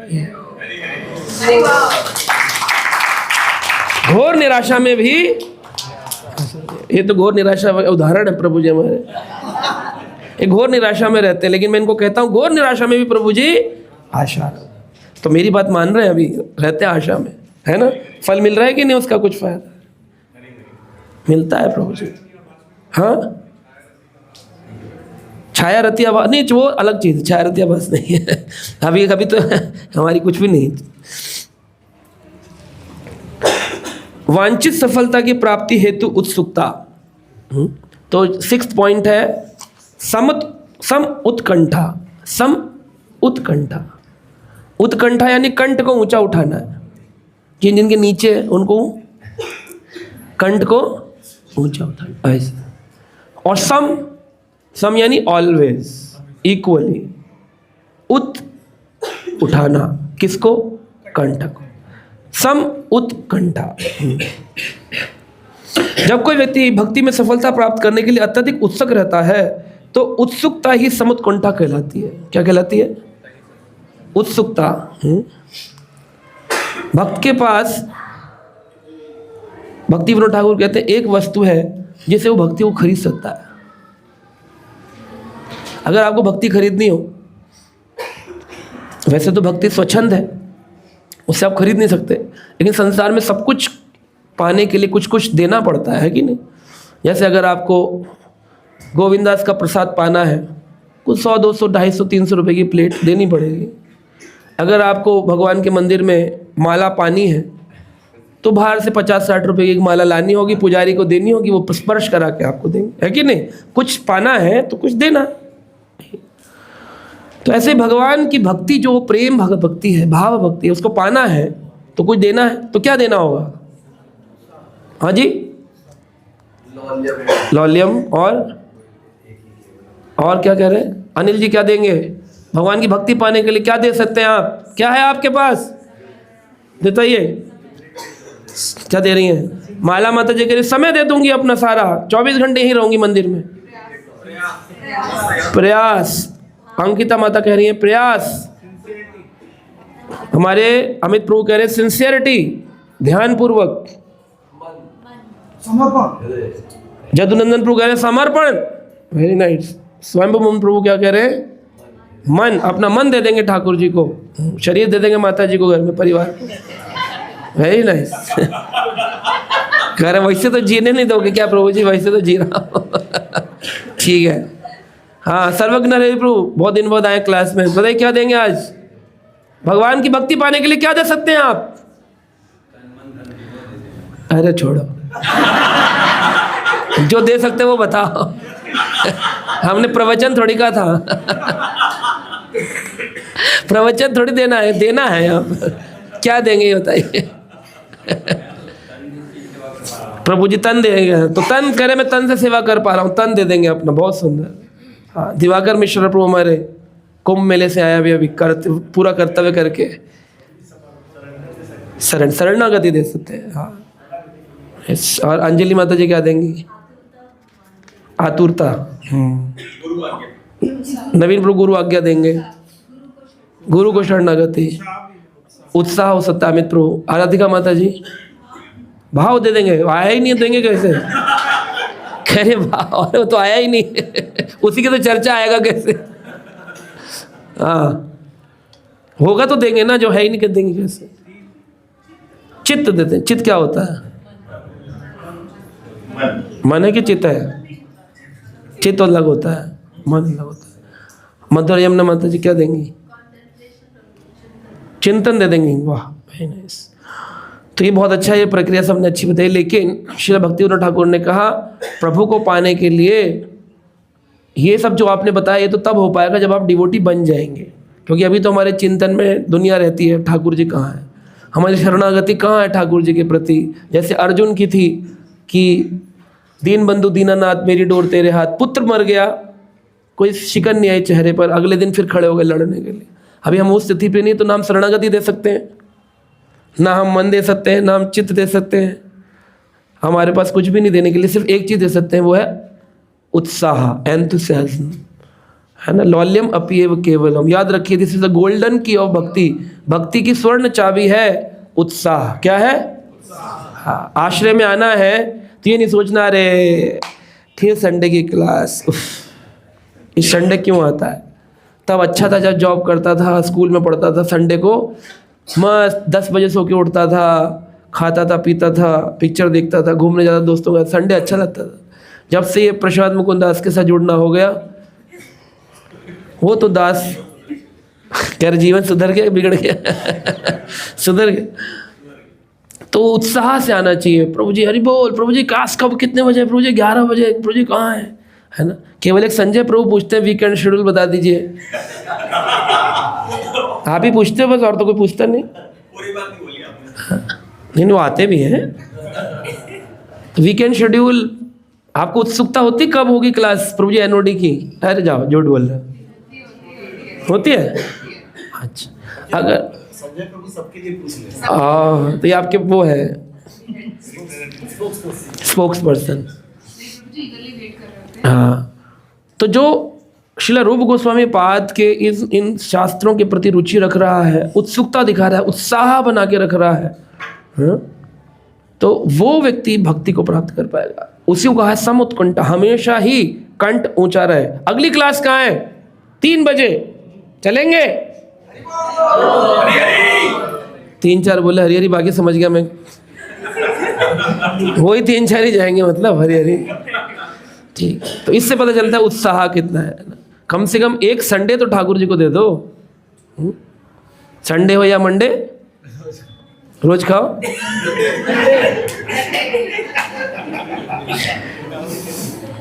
इसमें आप उत्साह, धैर्य और निश्चय, तो इसमें ये तीन चीजें। तो उत्साह तो इसमें आ गया और धैर्य आपका आशाबद्ध में आ गया।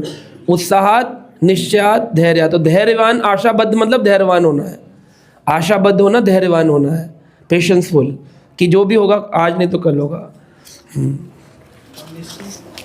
निश्चित जो है अव्यर्थ कालत्वम को हम निश्चित में डाल सकते हैं कि निश्चित अपना निश्चित हो जाए, डिटरमाइंड हो जाए कि मैं अपने काल को व्यर्थ नहीं करूँगा। अव्यर्थ कालम कम इज अ डिटर्मिनेशन। वैराग में नहीं है, वैराग में भी डाल सकते हैं, वैराग में भी डाल सकते हैं, परंतु वो ज़्यादा है। अव्यर्थ कालत्व, अपने काल को व्यर्थ ना करूँ। डिटर्मिनेशन, हाँ, पेशेंस, डिटर्मिनेशन एंड एंथुसियाज्म, ये तीन रूप गोस्वामी कह रहे हैं जरूरी है। किसी भी चीज़ में सक्सेस पानी है, एंथुसियाज्म, डिटर्मिनेशन और पेशेंस। आज नहीं तो कल होगा, मेरी मेहनत का फल होगा, आज नहीं तो कल होगा। Wait, patience. समुत्कुंठा, तो इक्वली उत्कंठित, इस तीव्र उत्सुकता का अत्यंत सुंदर वर्णन बिल्लमंगल ठाकुर में प्रभुपाद कह रहे मिलता है। बिल्लमंगल ठाकुर ने एक पुस्तक लिखी, कृष्ण करणामृतम। बिल्लमंगल ठाकुर की कथा मैंने भेजी थी, आपने सुनी होगी अभी रिसेंटली। बिल्लमंगल ठाकुर साधु थे, दक्षिण भारत में जन्म लिए और उन्होंने एक चिंतामणि नामक स्त्री से आसक्त होकर अपने नेत्र छिंदन किए। बाद में पुनः पूछ पूछ करके वृंदावन धाम आए और वृंदावन आकर के ठाकुर जी ने उनको दर्शन दिए। तो जो बिल्लमंगल ठाकुर थे उन्होंने एक ग्रंथ लिखा, कृष्ण करणामृत, जिसे चैतन्य महाप्रभु ने स्वीकृति दी। यानी चैतन्य महाप्रभु से भी पहले 12वीं शताब्दी में आए थे बिल्लमंगल ठाकुर और आज से 500 साल पहले आए थे चैतन्य महाप्रभु। भगवान ने भी 700 साल पुराना ग्रंथ उठाया, कृष्ण करणामृतम, और उसको कहा ये सिद्धांत है भक्ति का, ऐसे बोला उन्होंने। उसमें उन्होंने लिखा है, बिल्लमंगल ठाकुर कहते हैं, मैं वृंदावन के उस बालक का दर्शन पाने के लिए उत्सुकता पूर्वक प्रतीक्षा कर रहा हूँ। उत्सुकता पूर्वक वृंदावन के उस बालक का दर्शन पाने के लिए उत्सुकता पूर्वक प्रतीक्षा कर रहा हूँ, जिसका शरीर सौंदर्य सारे विश्व को मोहित करने वाला है। बिल्लमंगल ठाकुर को क्या भगवान तुरंत मिल गए? क्या किसी भी भक्त को तुरंत भगवान मिले? भगवान बड़ा टेस्ट करते हैं, परीक्षा लेते हैं, और परीक्षा लेने के बाद में भगवान उसको दर्शन देते हैं, अवश्य देते हैं। इसमें आशाबद्ध होना चाहिए कि ज़रूर देंगे, अवश्य देंगे, आज नहीं तो कल देंगे। कमल दल की भांति फैले हुए रहते हैं आपके वह बोहें व नेत्र, और जो निरंतर अपने भक्तों पर उत्सुकतापूर्वक दृष्टिपात करते रहते हैं, अतएव इधर उधर हिलते डुलते रहते हैं। उनके नेत्र सदैव गीले, उनके होठ ताम्र जैसे रंग वाले, ताम्र यानी कॉपर जैसे रंग वाले रहते हैं। इन ओठों पे एक ध्वनि निकलती है जो मनुष्य को मदांध हाथी से भी अधिक उन्मत्त बना देती है।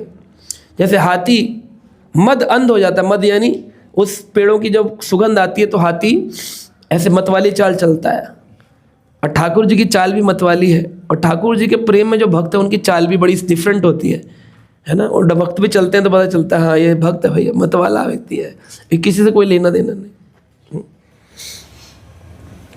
तो इस प्रकार की उत्सुकता, मैं उसका दर्शन वृंदावन में उत्सुकता से करना चाहता हूँ। बड़ा मेरे अंदर उत्सुकता है, कब होगा कब होगा कब होगा कब होगा। ऐसे ही हमें ग्रंथों के लिए उत्सुक रहना चाहिए, आचार्यों के लिए उत्सुक होना चाहिए, भक्तों के लिए उत्सुक होना चाहिए, उत्सवों के लिए उत्सुक होना चाहिए। तो प्रभुपाद जी ने कहा ज़्यादा से ज़्यादा उत्सव मनाने चाहिए। उत्सव ही उत्सुकता प्रदान करते हैं, उत्साह प्रदान करते हैं। उत्सव, फेस्टिवल्स, नित्यानंद त्रयोदशी है कल, नित्यानंद प्रभु का उत्सव हमको उत्साह देगा। फिर चैतन्य महाप्रभु का गौर पूर्णिमा उत्साह देगा, है ना। फिर भगवान राम का जन्म उत्साह देगा। फिर इस प्रकार से चलते हुए जगन्नाथ जी की रथ यात्रा उत्साह देगी। श्री कृष्ण श्री बलराम के जन्म उत्सव उत्साह देंगे। राधा रानी का जन्म उत्साह देगा। कार्तिक का महीना उत्साह देगा। फिर मार्गशीर्ष का महीना उत्साह देगा। फिर माघ मेला उत्साह देगा, कार्तिक आएगी, मकर संक्रांति आएगी, और फिर फरवरी में शिवरात्रि आएगी, महाशिवरात्रि आएगी। सब उत्सव उत्साह प्रदान करते हैं। इसलिए घर में डिवोटी को अपने सारे, अगर विग्रह है तो घर में सब फेस्टिवल बनाने चाहिए। Every festival should be celebrate. घर में नहीं भगवान ला के रख लिए, उत्सव नहीं बना रहे भाई, छोटा बनाओ, छोटे लेवल पे बनाओ, उत्सव बनाना चाहिए। उत्सव में क्या क्या अंग होते हैं? उत्सव में जैसे भजन करना चाहिए, कुछ ग्रंथ पढ़ के सुनाने चाहिए, कुछ भोग लगाना चाहिए स्पेशल, है ना। तो ये उत्सव है। घर में कुछ 2-4 लोगों को बुला सकते हैं, अड़ोसी पड़ोसी रिश्तेदारों को, अगर चाहें तो। ना अकेले भी बनाए, क्या दिक्कत है। उत्सव तो प्रभु का, हमारा आपस का उत्सव है, आनंद में रहे तो आपको उत्साह देगा। मेरे को तो बहुत उत्साह देता है, सच में मैंने ये अनुभव किया है। उत्सव जो है ना वो एक संस्कार बनाते हैं जीवन में। उत्सवों से बहुत मतलब आज भी मैं अगर हमारे घर पे उत्सव बनाए जाते थे, जैसे बसंत पंचमी उत्सव होता था, वो बड़ा उत्सव याद आते हैं पुराने, कैसे हम बनाते थे उनको। सरस्वती पूजन हो रहा है, आप लोगों ने भी बनाए होंगे अपने बाल्यकाल में, स्कूलों में कहीं ना कहीं याद आते हैं। पीले पुष्प चढ़ाते हैं, जन्माष्टमी में वो पहले वो झांकी लगाते थे बच्चे, है ना। तो कितना उत्साह। दीपावली आती है तो लोगों के पटाखे, दीपक, क्या होता है भाई, लोगों में एक ऊर्जा उत्पन्न होती है। तो उत्सव उत्साह प्रदान करते हैं। तो उत्सव अगर भक्तिमय कर दिए जाए, खाली रिचुअल ना रहे, तो वो उत्साह भक्ति के लिए हो जाएगा। जो संसारी उत्साह है, कर्म कांड के लिए उत्साह है, वो उत्साह भक्ति के लिए हो जाएगा। उसको बस थोड़ा सा चेंज करना है, ऊपर से उसकी रूपरेखा बदलनी है, तो आप पाएंगे आपको भगवान के प्रति भी प्रेम उत्पन्न हो रहा है। पहले जब मैं इस्कॉन में आया सन 2002 में मैंने जाना शुरू किया, तो उस समय इतना ज़्यादा मैं मंदिर में नहीं आता था, ग्रंथ पढ़ता था, लोगों से मिलता था बहुत कम, वीकेंडर था। जैसे प्रभु जी लोग हैं, वीकेंड्स पर आए, मिल लिए, पर कोई टीचर या कोई ग्रुप नहीं था मेरा। तो एक बार क्या हुआ कि एक डिवोटी थे, वो बड़े अच्छे भक्त थे, वो ड्राइवर थे, और वो हमें एक घर पे ले जाते थे। एक दिन वो मुझे बोले, ऑफिस ले जाते थे, लाते थे। तो एक दिन उन्होंने देखा कि मैंने थोड़ा तिलक लगाया है, गले में 1 राउंड की कंठी डाल रखी है, ज़्यादा दिखे ना, ऑफिस जाना होता, टाई पहनी है तो नीचे थोड़ा छुपा के, लेकिन उस दिन थोड़ा बाहर आ रही थी। तो उन्होंने देखा, बोले कि सर आपने कंठी पहनी है। मैं कहा तो, कह रहे कि मैंने भी पहनी है, देखिए। मैंने कहा अच्छी बात है, ज़्यादा चर्चा नहीं करता था, डेकोरम मेंटेन करना है, ड्राइवर है हम बॉस। तो मैंने कहा कि हाँ हाँ ठीक है, अच्छी बात। कह रहे नहीं नहीं सर, आप कृष्ण भक्त हैं। मैंने कहा आप भी अजीब अजीब बातें पूछते हैं, मैंने रुद्राक्ष पहना है, तुलसी पहना है ना, तो तुलसी किसकी होती है? कृष्ण जी की होती है। हाँ तो चुप हो जाओ, ठीक है, चलाते रहो चलाते रहो। तो मेरे को बड़े डरते डरते एक दिन बोले, आप शाम को क्या करते हैं? मैं कहा जिम जाता हूँ। तो कह रहे कि अरे आपके पास अगर थोड़ा टाइम रहे तो मैं आपको है ना किसी से मिलवाना चाहता हूँ। मैं कहा नहीं, मैं किसी से नहीं मिलता हूँ, मैं अपने आप से मिलना चाहता हूँ, मैं मिल रहा हूँ, मैं अपनी खोज में हूँ, अपनी यात्रा में, मुझे किसी से नहीं मिलना। मैं कहीं नहीं जाता, मैं रिलेटिव्स में नहीं जाता, मैं किसी से नहीं मिलता हूँ, मैं सिर्फ एक्सरसाइज करता हूँ, अपने घर आता हूँ, मैं अपने शरीर से मिलता हूँ जब मैं जिम में होता हूँ, और मैं जब गीता पढ़ता हूँ तो मैं अपने आप से मिलता हूँ, मुझे किसी से मिलने की ज़रूरत नहीं है, मैं नहीं मिलता ज़्यादा लोग, मेरा फ्रेंड सर्कल भी बहुत बड़ा नहीं है। तो बोला कि यार बहुत अच्छी बात है, बहुत अच्छी बात है, बातचीत होती रही, पर आप आइए मेरे साथ, एक मैं चीज़ दिखाना चाहता हूँ। मैंने कहा इतना बोल रहा था, चलो ठीक है चलेंगे। तो एक दिन वो मुझे लेकर, संडे का दिन था, सुबह सुबह आ गए घर पे और देखा और कीर्तन लगा दिया उसमें, हरे कृष्ण।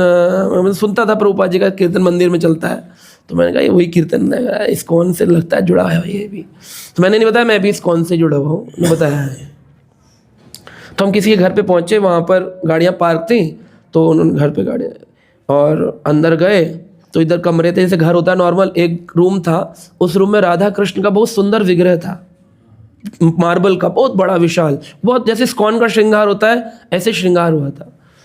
और उसमें एक भक्त थे, उन्होंने वैष्णव कैलेंडर का वो भी लगा, तो मैं लाता था मंदिर से। अभी तो गूगल में आ गया ये ऐप, पहले हम लाते थे कैलेंडर टेम्पल से, वैष्णव कैलेंडर हर साल का खरीदते थे, येलो कलर का वैष्णव कैलेंडर आता था, तो मैं लाता था इस्कॉन मंदिर से। तो वो यहाँ लगा हुआ था, और उस दिन शायद कोई फेस्टिवल था, सीता नवमी थी या कुछ था, तो उन्होंने सब लोगों के लिए, पूरे मोहल्ले के लिए भंडारा किया था, अपने घर पे भोजन बनाया था। तो मैं पहुंचा तो वो बैठे थे अकेले, ऊपर से जनेऊ डाल रखा था, यज्ञोपवीत यानी ब्राह्मण दीक्षित थे, चादर डाल रखे, तिलक लगा रहे थे, 12 बैठे थे ठाकुर जी के सामने, और भागवत खोल रखा था। तो मेरे को बुलाया उन्होंने ऐसे प्रणाम किया, गुरु जी प्रणाम उनको। वो बोले ये हमारे सर हैं, फिर मैं इनको ऑफिस ले जाता हूँ, मैं ड्राइवर इनका हूँ ऐसे। तो बोले कोई किसी का ड्राइवर नहीं होता, कोई किसी का बॉस नहीं होता है। तो मेरे को गुस्सा आया, मैंने कहा कि इसको कुछ मालूम ही नहीं है ना, ड्राइवर नहीं होता, बॉस नहीं होता, ड्राइवर होता है, बॉस होता है, डेकोरम मेंटेन करना पड़ता है भाई, हम एमएनसी में काम करते हैं। फिर वो बोलने लगे कि अच्छा चलिए मैं आपको एक कथा सुनाता हूँ। मैंने कहा ले, आए थे दर्शन करना, इनकी कथा और सुनो बैठ करके। तो उन्होंने कथा सुनाना शुरू किया। फिर उन्होंने वो पाप कर्म की कथा सुनाई कि एक ऋषि थे, है ना, ऋषि को पकड़ लिया और फिर ले गए, फिर ले जाकर तीरों की उस पर लग दिया, तीर लगा, लेकिन उन्होंने कहा तुमने अपने पूर्व जन्म में एक पाप किया था। मेरे इतने संशय उठ गए, मैंने कहा ऐसे थोड़ी होता है, 5 साल में किसी जन्म में किया, उसका ऐसे मिला, आप कैसी बातें कर रहे हैं। तो बोले ये भागवत का प्रमाण है। ऐसे भागवत पढ़ रहे थे, प्रथम स्कंद रखा था उनके स्कोन का। तब तक मैं भागवत नहीं पढ़ता था, गीता और ये सब पढ़ता था। तो भागवत पढ़ा ही नहीं तो कैसे संशय तो आएगा। फिर बड़े प्रेम से मुझे उत्तर देने लगे। 1.5-2 घंटा हमारा सत्संग चला। मैं क्वेश्चन पूछता वो उत्तर देते, मैं क्वेश्चन पूछता वो उत्तर देते। उनको कोई मतलब नहीं था कि ये बहस कर रहा है, कि वो पूछ रहा है, वो उत्तर देते रहते। मैं पूछता रहा, उत्तर देते। जब मुझे लगा हाँ थोड़ा अभी सेटल हो गया है, तो वो मुझे इशारा किया, बोले चलिए सर मुझे आगे और भी काम है। उसने बोला तो मैं उठा, खाली सिंगल मैं था, कोई और बहुत बड़ी भीड़ नहीं थी प्रवचन में। फिर जब उठे तो उन्होंने कहा प्रसाद ले लीजिए, आज उत्सव है। तो फिर मेरे को लगा प्रसाद में बूंदी वगैरह, मैं कहा हाँ जी मैं बाहर खड़ा हूँ। बोले नहीं आप चप्पल उतार दीजिए, आ जाइए, रूम में दरियाँ पड़ी हैं प्रसाद। तो देखा मोहल्ले के और भी लोग आए जा रहे हैं, पड़ोसी आ रहे हैं, सारे लोग आए जा रहे हैं, और वो उनकी वाइफ सबको दाल चावल सब्जी रोटी सब पूरा प्रसाद, पूरा लंच खिला रहे हैं।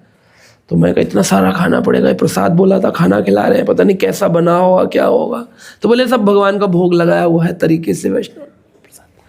तो वो जो था ना, वो एक उत्सव मेरे यहाँ संस्कार क्रिएट हो गया कि कोई व्यक्ति को अगर कोई अकेला भी हो किसी जगह, लोग बोलते हैं हम अकेले भक्ति कैसे करेंगे, अरे वो क्रिएट कर सकता है। उन्होंने वहाँ पर क्रिएट किया था, एक टेम्पल बना दिया था उन्होंने। तो वो घर बाद में मुझे पता चला, जब मैं पूरा फुल टाइम स्कॉन में हो गया, समझ गया सब चीज़ों को, वो गली में मंदिर वाला घर कहलाता था, उनके घर में मंदिर था। तो सारे लोग ऐसे ही, किसी का बच्चे का एग्ज़ाम है तो वो उन्होंने आगे वाला कमरा खोल के रखा था, उसमें कोई भी आता था, कोई दक्षिणा चलाता था, डोनेशन बॉक्स में प्रणाम, सीढ़ियाँ बना के 1 2 3 बिल्कुल इस्कॉन मंदिर की तरह पूरा घर में मंदिर खोला था, कर्टेन लगे थे, सब कुछ था।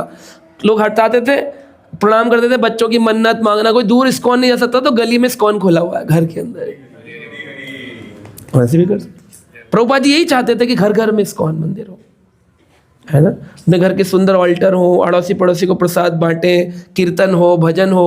अब जैसे मैं क्या करता हूँ, मैंने अपने घर में गीता भागवत रखी हुई, हमारे पीछे पीछे से लोग आ जाते हैं। मैं जैसे जब करने जाता हूँ पार्क में टहलता हूँ तो लोग मुझे देखते रहते हैं। तो एक दिन एक औरत आई, मुझे कहती है कि गुरुजी यहीं रहते हैं घर पे। तो मेरी वाइफ बोली नहीं कोई गुरुजी नहीं रहते, मेरे पति रहते हैं, मेरे पिताजी रहते हैं, हमारे ससुर रहते हैं। कह रहे नहीं वो जो माला करते, कह रहे माला हमारे घर में सब करते हैं। कह रहे नहीं वो एक गुरुजी हैं, वो जो दीक्षा देते। कह रहे नहीं दीक्षा यहाँ पर कोई नहीं देता, मैं तो लेके जाऊंगी आज। वो बैठ गई, फिर काफ़ी देर तक बैठी रही, मेरी मदर से बात करी। कह रही गुरुजी मैं ना ओम शांति में भी गई, मैंने खूब चंदा दिया वहाँ पे, समझ में ना आया, पता ना कहाँ खोपड़ी के तीसरे भाग में यहाँ आत्मा वहाँ आत्मा करते रहे, समझ में कुछ ना आया। मैंने कहा फिर क्या समझ में आया आपको? मैं वहाँ भी गई सत्संग में, राधा स्वामी में, ये सेवा कर लो, पानी चढ़ा दो, ये चढ़ा दो, वो चढ़ा दो, करते रहे, समझ में वहाँ भी कुछ ना आया। तो मैं कहा फिर यहाँ भी आपको समझ में नहीं आया कुछ समय बाद? ना ये तो मुझे खूब समझ में आया, तुम जब सुबह जाओ ना तुम्हें देखती रहूँ मैं। ये भी देख रही है, बड़ी शांति लगे तुम्हारे चेहरे पे, तो मुझे तुम अपने जैसा बना दो, प्रभुपाद जी से मिला दो। मैं कहा प्रभुपाद जी तो हमारे नित्य लीला में चले गए, अभी नहीं है, और जो भी हो मुझे गीता पढ़ो आप पहले। ना पढ़ना लिखना नहीं, वो दीक्षा दो आज मुझे बस। तो मैंने उनको जप माला दी और सिखाया जप करना का। दीक्षा नहीं है ये, हमारे यहाँ दीक्षा से पहले एक शिक्षा लेवल होता है, तो मैं आपको शिक्षा दे रहा हूँ। फिर जब आप तैयार हो जाओगी मैं आपसे पूछूंगा कुछ क्वेश्चन, फिर मैं दीक्षा दूँ। कितने साल बाद? मैं 2 साल तो मैं ख़त्म ही हो जाऊँगी। तो मैंने कोई नहीं, आप ट्राई करो, बच गई तो दीक्षा ले लेना, नहीं तो इसी से भी काम हो जाएगा पूरा। मैंने कहा हो जाएगा। तो घर में जप माला रखना, आपके आचरण से भक्ति हो। कोई लेक्चर दिया मैंने किसी को जाकर के? तो ऐसे बहुत सारे लोगों को मैं जप माला देता रहता हूँ। कोई मतलब कार फॉलो करते रहते हैं, मेरे पीछे पीछे आएंगे, कह रहे आपका ये तिलक कहाँ से? हमें मिल जाएगा, मैं गाँव घर ले आऊँगा, प्रसाद खिलाऊंगा, दर्शन कराऊंगा, तिलक दे दूंगा एक गिफ्ट में। ऐसे 5-10 तिलक रखता हूँ, 5 माला रखता हूँ, गीता रखता हूँ अपने घर में। ऐसे करना चाहिए हमको। तो मैंने उन डिवोटी से सीखा था 20 साल पहले कि कैसे अपने नेबर्स को भी हम प्रीच कर सकते हैं, है ना। ज़रूरी नहीं कि लेक्चर सेंटर चलाना ही ज़रूरी है ना। अब ये रक्षा मुरारी प्रभु अपने घर में जगन्नाथ जी रखे थे बड़े बड़े, अकेले दर्शन करते हैं, औरों को कराते नहीं।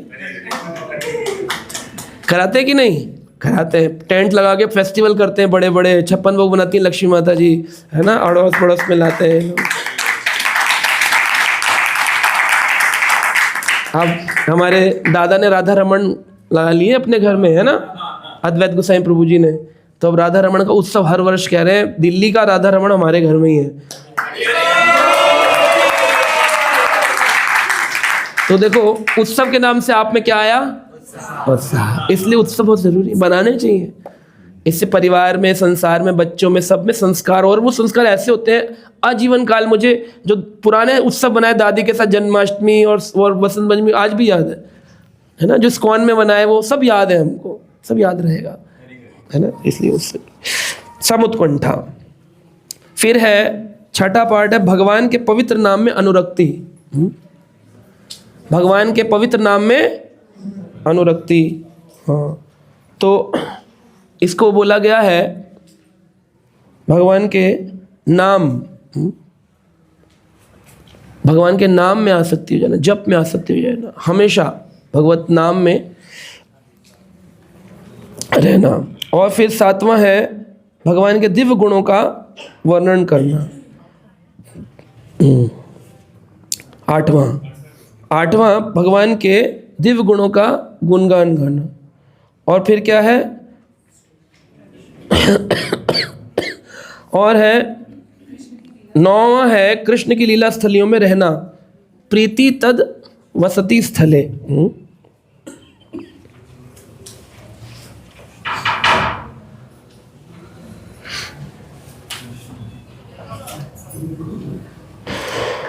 तो सातवां है नाम गाने सदा रुचि। नाम गाने सदा रुचि, भगवान का नाम गाने में सदा रुचि होनी चाहिए। सदा नाम गाने में रुचि होनी चाहिए, और कुछ नहीं गाना चाहिए, सिर्फ नाम गाने में रुचि होनी चाहिए। दुनिया में सबसे सरल है नाम और सबसे कठिन है नाम। सबसे सरल है नाम और सबसे कठिन है नाम। तो कई बार लोग मिलते कह रहे हमें ज़्यादा तो आता नहीं, हम तो बस ये कह देते हैं राम राम, बस इससे ज़्यादा तो हमें आता नहीं। मैंने कहा यही तो है, आपने सब कुछ पकड़ लिया, आपने सब कुछ पकड़ लिया। आपका विश्वास अगर आ गया कि नाम सब कुछ है, तो भगवत कई जन्मों की भक्ति के बाद की बहुत ऊंची स्थिति है। वरना व्यक्ति को लगता है जब तक धुआं नहीं होगा, स्वस्ति वाचन नहीं होगा, तो बहुत बड़ा पांडित्य नहीं आता। अरे तो तब जाकर के अरे वाले प्रभु जी हमारे बड़े कर्मकांडी हैं, ये ऐसे आचमन, ये स्तुति ओम भवन्तः, अरे कितना बड़ा पुजारी है। क्या ठाकुर की प्राप्ति है? भगवान की प्राप्ति केवल और केवल नाम आसक्ति से है। प्रीति नाम गाने सदा रुचि, नाम में रुचि नहीं है। राम शब्द अगर देखा जाए तो वर्णमाला में 2 अक्षर है राम, इसका टोटल संख्या 54 बनती है। वर्णमाला में जैसे अ आ इ ई, इसको आ को 1 2 ऐसे अगर आओ तो रा शब्द को 5 नंबर और माँ शब्द को 4 नंबर 54, और राम राम 2 बार बोलो तो 108 हो जाता है, 54 + 52। तो इसीलिए भारत में, उत्तर भारत में लोग एक दूसरे को राम राम कहते थे, ताकि 108 बार प्रभु का नाम दिव्य अंक निकल गया हमारे मुख से। लेकिन हम लोग तो 16 नंबर हरे कृष्ण कृष्ण कृष्ण हरे हरे, हरे राम राम राम। इसमें कितने दिव्य अंक बोल रहे हो आप, है ना। तो कितने से सहस्त्र नाम बोल रहे हो आप, 16,000 सहस्त्र नाम बोल रहे हो। तो ये उस नाम पे रुचि उत्पन्न हो जाए। हर चीज पर भगवत नाम, नाम नाम नाम, हर चीज का बेस नाम। जब समुद्र पर सेतु बनाया भगवान राम ने, तो नाम लिखा और नाम से पत्थर तरे।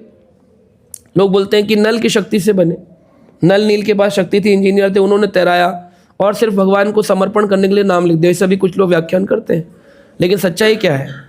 नल नील से तैरा या नाम से तैरा? तो जो असुर कुल के लोग थे उन्होंने कहा हम भी तैरेंगे, हम भी तो चलेंगे, पत्थर पे पानी पे चलना कोई बड़ी बात है, कम मजाक बात है। तो रावण ने कहा कि देखो ये बहुत मुश्किल बात नहीं है, ऐसी सिद्धि मेरे पास भी है, ऐसी सिद्धि मेरे पास भी है। तो बोले फिर तुम क्यों नहीं चल कर के दिखाते? वो लोग पत्थर तैरा रहे, तुम भी चल के दिखाओ, तो डरेंगे थोड़ा कि समान पावर है दोनों के पास। तो उन्होंने असुरों को कहा अरे मैं तो चलूंगा, मैं तो तुमको चलाकर हमको चला दोगे क्या? तुमको चला देंगे। तो क्या चलाया? उसमें नाम लिख दिया प्रभु का और पकड़ा दिया पत्ते पे लिख करके। असुरों ने पत्ते पर नाम ले लिया और लेकर के चलने लगे। आधा 100 योजन का था, एक योजन में 12 किलोमीटर, 1200 किलोमीटर का समुद्र पार कर गए, करने के लिए भेजा।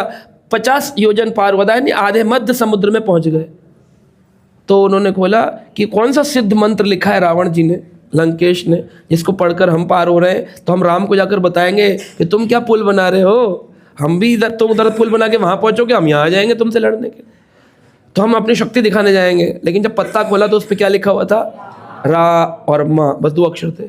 तो उसने असुर ने कहा धत तेरे की, ये तो हमारे दुश्मन का नाम लिखा हुआ है, इससे चल रहा था क्या मैं? पड़ाक से बूम पानी के। तो नाम की शक्ति से चल रहा था, लेकिन नाम पर विश्वास ना होने के कारण डूब गया। तो हम लोग नाम की शक्ति से तरेंगे तब जब उस पर क्या होगा? प्रॉब्लम ये है, ये नाम सब कुछ ये समझ नहीं आता है। नाम चिंतामणि चैतन्य रस विग्रह पूर्ण शुद्धो नित्य मुक्तो अभिन्नत नाम नामिना, ये ऐसे नहीं बोल दिया गया कि नाम चिंतामणि है, हरि नाम, और चैतन्य है। ये कोई ऐसी वस्तु नहीं कि दीवार पे लिख दिया पिंकी लव्स राहुल, ये दीवार पे लिखे अक्षर नहीं है, ये सच में साक्षात भगवत नाम दिव्य है, ये दिव्य है। हाँ? लिख देते ना अक्षर ऐसे जाकर के मंदिरों की दीवारों पे लिख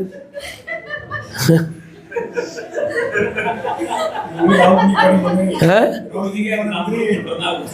जो भी हो, तो लिखा हुआ अक्षर है अलग है और नाम अलग है। नाम चिंतामणि चैतन्य है, वो चेतन वस्तु है। जैसे हम चेतन है, चलते हैं, बोलते हैं, ऐसे प्रभु का नाम बोलता है, खाता है, भोग लगाता है।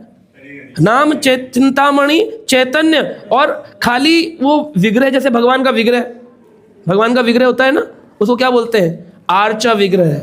गुरु का विग्रह होता है, उसको क्या बोलते हैं? कारण विग्रह, है ना? विग्रह होता है, कारण विग्रह, आर्चा विग्रह। ऐसे ही जो नाम है प्रभु का, वो कौन सा विग्रह है? रस विग्रह। 12 रसों से भरा हुआ विग्रह है, उसमें सारे के सारे रस हैं, 12 के 12 रस।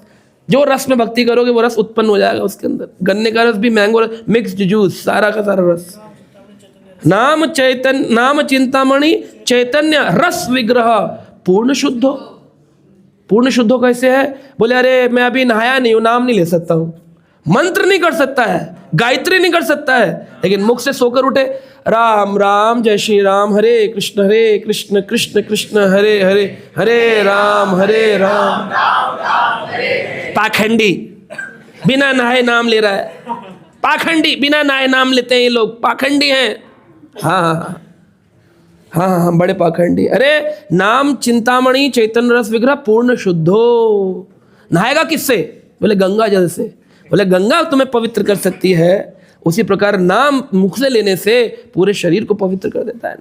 नाम अपवित्र नहीं होता है। कोई भी व्यक्ति किसी भी स्थिति में शराबी के मुख से बोले अरे शराब पियो है, मैंने एक दिन किसी को बोला, बोलो हरे कृष्णा, नहीं बोलूँगा। हाँ बोलो, नहीं बोलूँगा। मैं बोलो ना हरे कृष्णा बोलो। गुरुजी बता दिया मैं अभी स्थिति में ठीक नहीं हूँ, बोला नहीं नाम। मतलब क्यों? अपवित्र हो तो क्या? बोलो हरे कृष्ण बोलो। भाई मैं गर्दन पे मुझे छुइए नहीं, मैं थोड़ा सा ठीक नहीं हूँ। मंदिर आ जाओ, मंदिर में आओ। कह रहे नहीं मंदिर में नहीं आ सकता हूँ, प्रभु के घर में पवित्र होकर आना चाहिए। मगर नहीं हॉस्पिटल है, मंदिर नहीं है, हमने हॉस्पिटल को यहाँ पवित्र बनाया जाता है, पवित्र बनाने का हॉस्पिटल है हमारा। कोई भी अपवित्र आए पवित्र हो जाएगा यहाँ पर, कैसी भी स्थिति का हो, भगवत नाम ले शुद्ध हो जाएगा। जपमाला को टॉयलेट में नहीं ले जा सकते हो, जपमाला को शमशान में नहीं ले जा सकते हो, लेकिन जीभ तो ले जा सकते हो। जीभ से लेटे लेटे बोलते रहो, शमशान में टॉयलेट में बैठे बैठे बोलो, नहाते नहाते बोलो, हर वक्त बोलो हरे कृष्णा कृष्ण कृष्ण हरे हरे, हरे राम तो ये है नाम गाने सदा रुचि। कोई मंत्र आता ना हो कोई दिक्कत नहीं है। मंत्रस्य तंत्रस्य निश्चिद्रम नाम संकीर्तनम एवं, ये भागवत का प्रमाण है। कोई भी मंत्र पढ़ोगे, ओम भो ऐसे करके कोई भी मंत्र पढ़ोगे। आजकल लोग यज्ञ करवाते हैं, उसमें गायत्री मंत्र बोल रहे होते हैं। कहाँ से? हम गायत्री परिवार से। अरे तुम्हारे परिवार की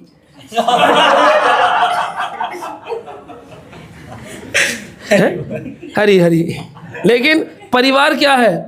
अरे परिवार, तुम्हें गलत परिवार क्या सिखा रहा है? गायत्री माधुरी पुस्तक में लिखा है, गायत्री जब मुख में जिह्वा हिले तो तालु का स्पर्श न हो, ऐसे गायत्री करना चाहिए।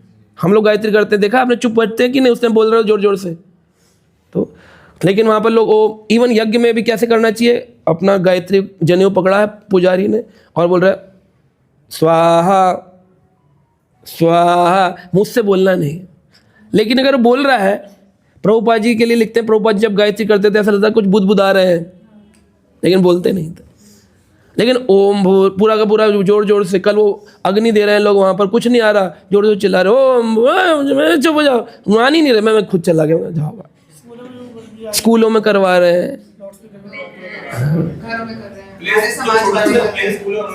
सब एक्चुअली उनको आता नहीं ना। 3-4 श्लोक ही हमारे संस्कारों में सिखा पाए, गुरुर ब्रह्मा गुरुर विष्णु गुरुदेव महेश्वरम साक्षात गुरु परब्रह्म तस्मै श्री गुरुवे नमः, एक ये सिखा दिया, एक ये सिखा दिया ओम भूर्भुवः स्वः, 2-3 माता तुमेव माता च पिता तुमेव बंधु च सखा तुमेव, ये 3-4 श्लोक हमारे यहाँ आते हैं सनातन धर्म में, वही सब पंडित लोग सबको सिखाते हैं स्कूल में। बच्चे सोचते हैं बड़े सांस्कृतिक ज्ञानी हो गए, है ना, वही 3 है, शूज पहन, लेकिन नाम के लिए कोई नियम, किसी भी स्थिति में नियमते स्मरणे न कालः, ये नाम की महिमा है ना, नाम को। फिर 8वां है आसक्ति गुण आख्यान। आसक्ति गुण आख्यान, भगवान के गुणों को गाने में आसक्ति हो। जब भी कोई बोले मुकेश प्रभु सुनाइए थोड़ा हरि कथा, तो मुकेश प्रभु मैं थोड़ी क्यों, थोड़ी तो क्यों नहीं, तुम भी बोलो भगवान के बारे में थोड़ा 5 मिनट बोलो। नहीं प्रभु मैं थोड़ी, मैं तो भक्त का लक्षण है ना, हर भक्त को तैयार रहना चाहिए थोड़ा हरि कथा करने के लिए, हरि गुणगान करना। आसक्ति तद गुण आख्यान, कथा मत करो, गुण आख्यान करो, गुण गाओ भगवान के। अरे हमारे प्रभु का क्या कहें, हमारे प्रभु तो ऐसे, हमारे भगवान तो ऐसे, हमारे गुरु तो ऐसे, कुछ भी गुण गाओ गुरु के या भगवान के, पर गाने के लिए तैयार तत्पर रहे, ये भक्त का लक्षण है।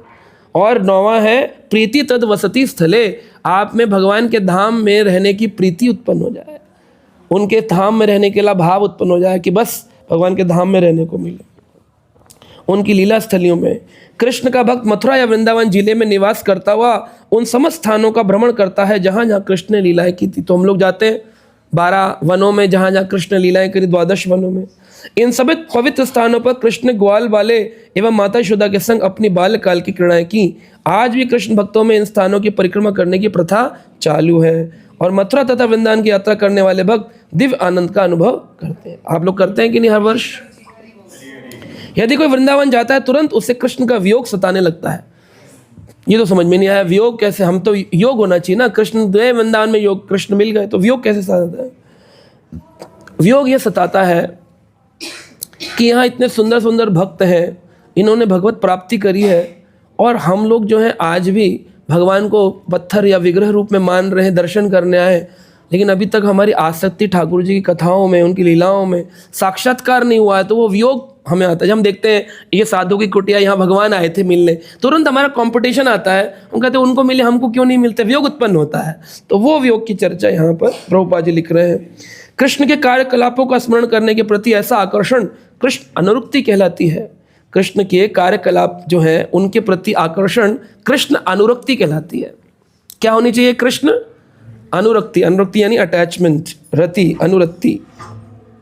कभी कभी वे कृष्ण की लीला स्थलियों का भ्रमण करने के शुद्ध भक्तों की भावना का अनुकरण करते हैं, किंतु उनका एकमात्र लक्ष्य मुक्ति लाभ होता है, अतएव उन्हें ऐसे कार्यों की अनुरक्ति नहीं माना जा सकता है। अब वृंदावन में या कुंभ मेले में या प्रयाग में कहीं पर भी 40 करोड़ लोग जा रहे हैं, अभी तो उसके ऊपर भी चले गए, 44 करोड़ हो गए, और भी जा रहे हैं, फिर भीड़ होने लग गई दोबारा से। तो क्यों 52 हो गया? तो 152 करोड़ लोग पार हो गए। क्यों जा रहे हैं? किस लिए जा रहे हैं? प्रभुपाद जी लिख रहे हैं मुक्ति लाभ हेतु। तो लेकिन मुक्ति लाभ हेतु तो नहीं है। तो यहाँ पर वो कहते हैं कि अगर कोई व्यक्ति वृंदावन या लीला स्थलियों में एकमात्र लक्ष्य है मुक्ति लाभ हेतु, अतः उनके ऐसे कार्यों को अनुरक्ति नहीं माना जाएगा। क्या नहीं माना जाएगा? क्योंकि जो कृष्ण भक्त है वो मुक्ति लाभ हेतु इन स्थानों पे, अब जैसे मैंने गंगा की महिमा में बताया कि गंगा में लोग स्नान कर रहे हैं, शूज़ पहन के कर रहे हैं, गंदे कपड़ों से कर रहे हैं, टॉयलेट के कपड़ों से कर रहे हैं, वहाँ पर थूक रहे हैं, कपड़े धो रहे हैं, मना करने पर शैम्पू लगा रहे हैं, है ना। नहाने गए, स्नान करने के बाद गीले कपड़ों से ही अपने टेंट तक जाना है बिना चप्पल पहने, तब जाकर के वो माना जाएगा कि हाँ इसने गंगा स्नान किया। अगर उसने गड़बड़ कर दी, उसमें कोई अपराध किया, जैसे नहा स्नान किया और उसने उसमें कोई मटेरियल वस्तु, भौतिक चीज़ छोड़ दी, मल मूत्र, तो उसको काल सूत्र नामक नरक में रहना पड़ता है। हाँ, छींक दिया, कुल्ला कर दिया, या चप्पलें धो दी, कपड़े धो दिए। सोचिए कितने लोग हैं जो गड़बड़ कर रहे हैं, कौन सिखाएगा उनको? तो भीड़ तो बहुत सुंदर है, लेकिन किसी को मुक्ति लाभ हेतु वो फल नहीं मिल रहा। और हम तो मुक्ति के लिए गए ही नहीं हैं। हम लोग तो किस लिए गए हैं? भगवान कृष्ण की लीला स्थली है, चैतन्य महाप्रभु की लीला स्थली है, हरि कथा हो रही है, इसलिए जाना है। प्रभुपाद जी कहते थे हमें क्या करना है कुंभ में जाकर के वैष्णव भक्तों को, क्योंकि हम तो हरि नाम से मुक्ति पा लेते हैं, भगवत प्राप्ति पा लेते हैं। हम तो केवल कुंभ में जाते हैं पुस्तक वितरण करने, प्रसाद वितरण करने, कथा वितरण करने, दुनिया को सिखाने की हरि नाम ही सार है, बाकी सब। रूप गोस्वामी कहते हैं शुद्ध भक्तों द्वारा प्रदर्शित कृष्ण अनुरक्ति कर्मियों या ज्ञानियों के हृदय में संभवतः पूर्ण नहीं हो सकती, क्योंकि शुद्ध कृष्ण भवन अमृत के प्रति ऐसी अनुरक्ति दुर्लभ है। अब इस संसारी में हर व्यक्ति 52 करोड़ लोग कृष्ण अनुरक्ति कर लें, ये असंभव है। कोई कोई भाग्यशाली ही कृष्ण अनुरक्ति कर पाता है। इस अनुकरण अनुरक्ति के 2 विभाग किए जा सकते हैं। तो 2 प्रकार से इस रति को 2 भाग है। एक है छाया अनुरक्ति, जो हमने छाया अनुरक्ति, और दूसरी है छाया अनुरक्ति कहलाती है, और कोई छाया अनुरक्ति कहलाती है। ऐसी अनुकरण प्रदर्शित करता है कि वह छाया अनुरक्ति है। कभी कभी देखा जाता है भौतिक भोग या मोक्ष में वास्तव में लिप्त व्यक्ति को सौभाग्यवश ऐसे शुद्ध भक्तों की संगति मिल जाए जो पवित्र नाम का कीर्तन करते हैं। और दूसरी है दिव्य अनुरक्ति, दिव्य अनुरक्ति जो हमने पहले बताई ना, छाया रति आभास, और एक है दिव्य रति, दिव्य अनुरक्ति, ये परमानेंट है।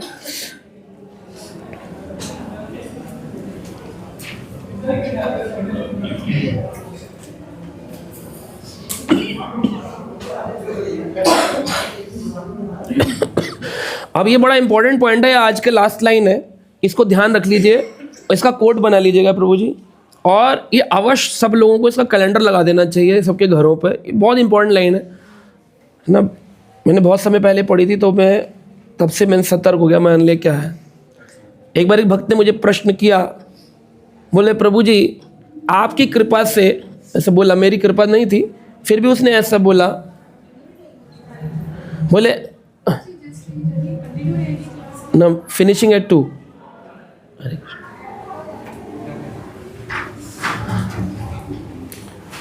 कृष्ण अनुरक्ति है वो कैसे मिली हमको? बोलते हैं प्रभुपाद जी की कृपा से मिली, भक्तों की कृपा से मिलती है। तो वो मुझे डिवोटी बोल रहे प्रभु जी आपकी कृपा से हमें भक्ति मिली, जबकि मेरी नहीं। फिर भी मैंने कहा चलो मेरी कृपा मान लिया मैंने उदाहरण पे। तो मैंने कहा प्रभु जी आजकल लेकिन आप तो क्लास में नहीं आ रहे हैं। कह रहे आप तो प्रभु जी आपकी कृपा से मिल गई, अब क्या है। मैंने कहा अगर मैं दे सकता हूँ तो मैं ले भी तो सकता हूँ। मैंने उनको ऐसे बोला मजाक में। तो कह रहे थोड़ी होता है, आपने बताया भक्ति तो जितनी मिल जाती है वो एफडी हो जाती है, फिक्स हो जाती है, वो घटती थोड़ी। एक बार मिल गई एफडी, फिक्स डिपॉजिट, न अभिक्रम नाशवस्ति प्रत्यवायो न विद्यते स्वल्पम अभ्यस कर्मस्य त्रायतो महतो भयात्। गीता 2 अध्याय 40 नंबर श्लोक उसे कोट कर दिया उन्होंने। पुराने लड़के, पुराने भक्त ट्रेंड थे। तो मैंने कहा भक्ति सामर्थ्य सिंधु खोलते हैं, खोली तो उसमें हमने ये पढ़ी है। जिस तरह शुद्ध भक्तों की संगति से अनुरक्ति विकसित होती है, उसी तरह शुद्ध भक्तों के चरण कमलों पर किए गए अपराधों से वह घट भी जाती है।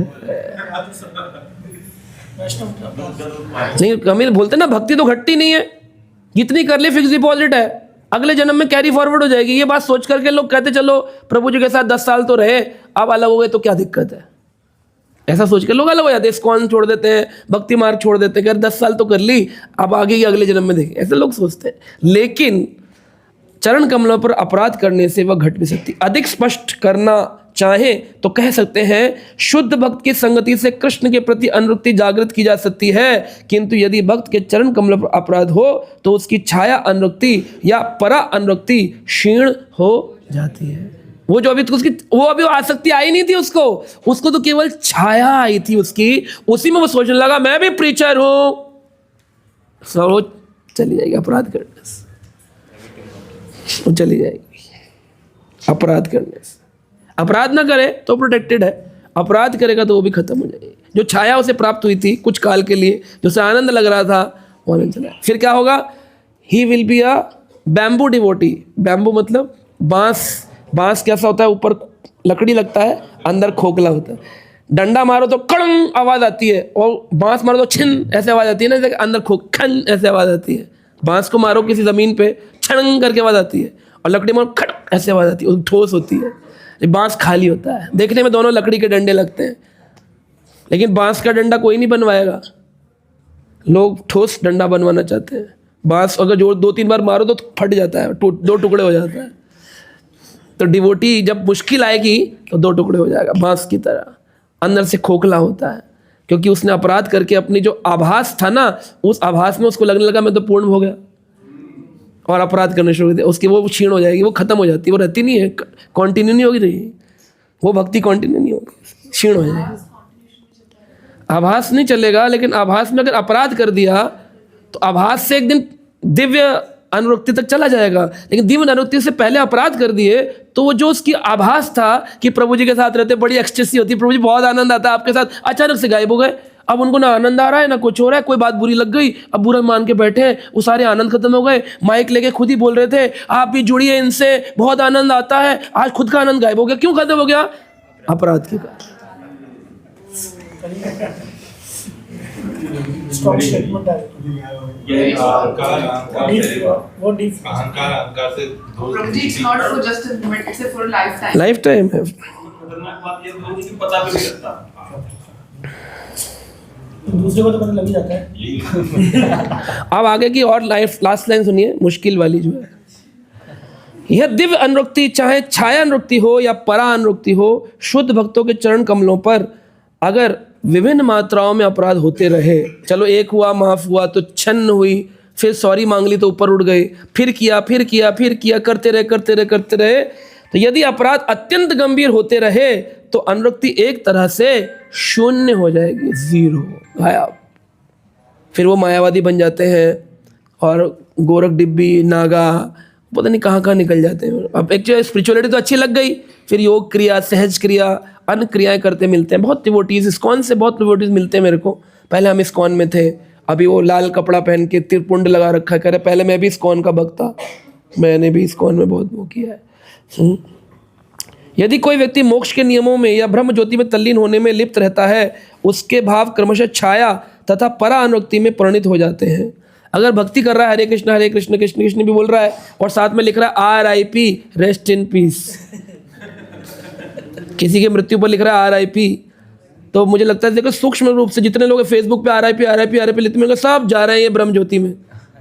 चेतना तो वही है ना, सोच तो वही रहे हैं, चाहे इस्कॉन में जुड़े हो, हरे कृष्णा बोलते हो, लेकिन RIP लिख रहे हैं, मतलब ये ब्रह्मलीन होने की बात कर रहे हैं। तो जो लोग ब्रह्म ज्योति में तल्लीन होने में लिप्त रहते हैं, उनके भाव क्रमशः छाया तथा परा अनुक्ति में परिणित हो जाते हैं, अन्यथा वह अहंग्रोपासन का रूप धारण कर लेते हैं। ये अहंग्रम उपासन उस जीव की ओर संकेत करती है जो अपने आप को परमेश्वर या पर ब्रह्म मानने लगता है। अहम ब्रह्मस्मि, तभी तो आदेश दे रहा है रेस्ट इन पीस, जाओ तुम शांति में रहो, ओम शांति। मैं इसलिए तो मना करता हूँ वर्ड्स में लिखने में, ये भक्त हमेशा कहाँ, ऐसा नहीं बस जनरल पब्लिक की बात। वैसे तो हरे कृष्णा जप रहे हैं, पब्लिक में जनरल बातें कर रहे हैं, तो आप जनरल आदमी हैं। जनरल आदमी को मोक्ष नहीं मिलता है। आपको मुक्ति पानी है, भक्ति पानी, और मुक्ति से भी ऊपर भक्ति पानी है, तो उसके लिए कुछ स्टैंडर्ड सेट है। एक भक्त कैसे बोलता है, कैसे चलता है, कैसे सोचता है, कैसे विचार करता है, कैसे देखता है हर परिस्थिति को, जनरल नहीं है। ये लिख दिया वहाँ पर ओम शांति, फिर समाज में कोई ना कोई मृत्यु होती है, वहाँ गए कह दिया भगवान चलिए आत्मा परमात्मा में लीन हो गई। सोसाइटी मैसेज भी बनाया, किसी के जाने पर कोई सोसाइटी हेड है, प्रेसिडेंट है, कैसे लिखना है उसको सोचना है। अगर आप ये भाव रख रहे हैं, यानी आप में परमेश्वर होने का सूक्ष्म कीड़ा है, और वो कीड़ा आपको अहम ब्रह्मस्मि के रूप में ब्रह्म ज्योति से गिरा देगा। आत्म अनुभूति की यह अवस्था अद्वैतवाद कहलाती है। द्वैत अद्वैत, हम दो नहीं हैं, हम एक ही हैं। कभी कभी ये देखा जाता है कि नवदेशित भक्त बड़े उत्साह से कीर्तन तथा नृत्य करते हैं, किंतु उनके मन में यह भावना रहती है कि वह परंपरा से एकाकार हो गए हैं। अद्वैतवादी की यह धारणा शुद्ध दिव्य भक्ति से पूर्णतः भिन्न है, किंतु यदि यह पाया जाए नियमों का पालन किए बिना ही कोई व्यक्ति उच्चतरीय भक्ति को प्राप्त कर चुका है, तो यह समझना है कि उसने पूर्व जन्म में यह भक्ति का पद प्राप्त किया था। किसी न किसी कारण से क्षणिक रूप से इसमें व्यवधान आ गया था। संभवतः किसी भक्त के चरण को किए गए अपराध एक दूसरा अवसर मिलने पर यह भक्त फिर से विकसित होने लगी है। तो हम देखते हैं कि कोई भक्त अभी नए नए आए हैं, लेकिन उनमें सच में अच्छा डेडिकेशन समर्पण है, तो उनको पुराने भक्तों को उनसे चिढ़ना नहीं चाहिए कि नया नया नवेला आया, ज़्यादा अपना दिखा रहा है भक्ति है, हम इतने साल 20 साल हो गए, हमने क्या उखाड़ लिया, तू क्या करेगा, ऐसा अगर भाव रख रहे हैं सही मायने में वो निंदा के पात्र है। क्योंकि वह व्यक्ति जो उत्साह दिखा रहा है उसकी इस जन्म की भक्ति नहीं है, उसकी पूर्व जन्म की भक्ति थी, जिसके कारण से वह आज कंटिन्यू कर रहा है उसको जहाँ से वो गिर गया था। निष्कर्ष ये निकाला कि भक्ति में निरंतर प्रगति शुद्ध भक्तों की संगति से ही प्राप्त की जाती है। यदि कोई अपने भक्ति पथ पर क्रमशः प्रगति कर सकता है तो उसे कृष्ण की अहैत की कृपा समझना चाहिए। भगवान की सबसे बड़ी कृपा क्या है? अगर हम अपनी भक्ति को कंटिन्यू कर पाए, एक शेल्टर में रह सके, उन्हीं भक्तों के साथ रह सके लाइफ टाइम तक, है ना। मान लो अगर मैं सन 2012 में इस्कॉन द्वारका आया और सन 2025 हो गया, मैं 13 साल सेक्टर 13 में, है ना, मेरा है ना तेरा है, गुजर गए अगर बिना किसी ब्लेम के, पेन के, और अगर आए भी तो उसको सहन करते हुए, कॉम्प्रोमाइज़ करते हुए, तो ये अपने आप में ही भगवान की अहेतु की कृपा है। वरना ठाकुर जी उठाकर चेंज कर दें, बोले चल वहाँ जा, चल वहाँ जा, चल वो कर, निकाल देते हैं, कोई इधर कोई उधर, कोई उधर, खट रखते नहीं भगवान अपने मंदिर में। आदमी कहता है भक्त लोग अच्छे नहीं हैं, अरे भक्त तो अच्छे बुरे सही, तुम्हारे साथ प्रॉब्लम है, तुम अपराधी हो इसलिए तुमको हटा दिया जा रहा है।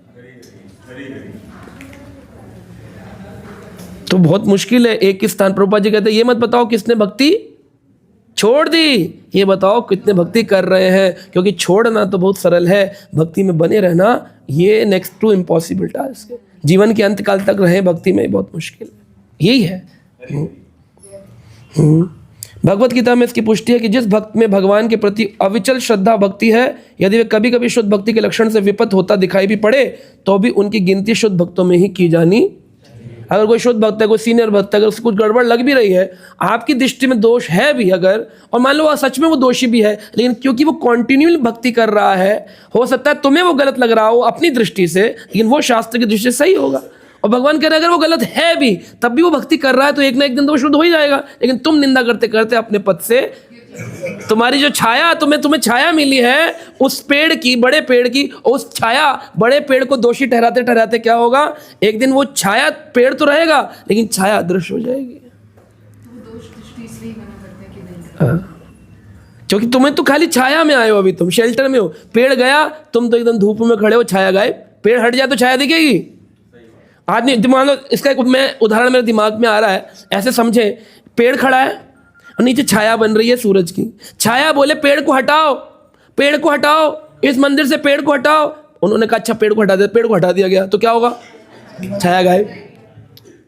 क्योंकि तुम्हारी एग्जिस्टेंस तो उस पेड़ के कारण थी, और छाया ने अपनी जिसके कारण एग्जिस्टेंस थी उसी को कुल्हाड़ा मरवाया, इसको हटाओ, इसको हटाओ, इसको हटाओ। है ना, कितना सही एग्जाम्पल आया दिमाग, प्रभुपाद कृष्ण ने दिया दिमाग में।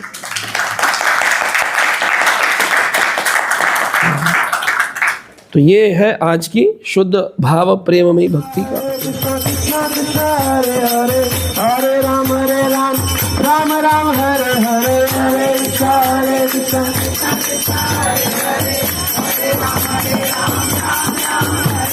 कृष्ण हरे कृष्ण कृष्ण कृष्ण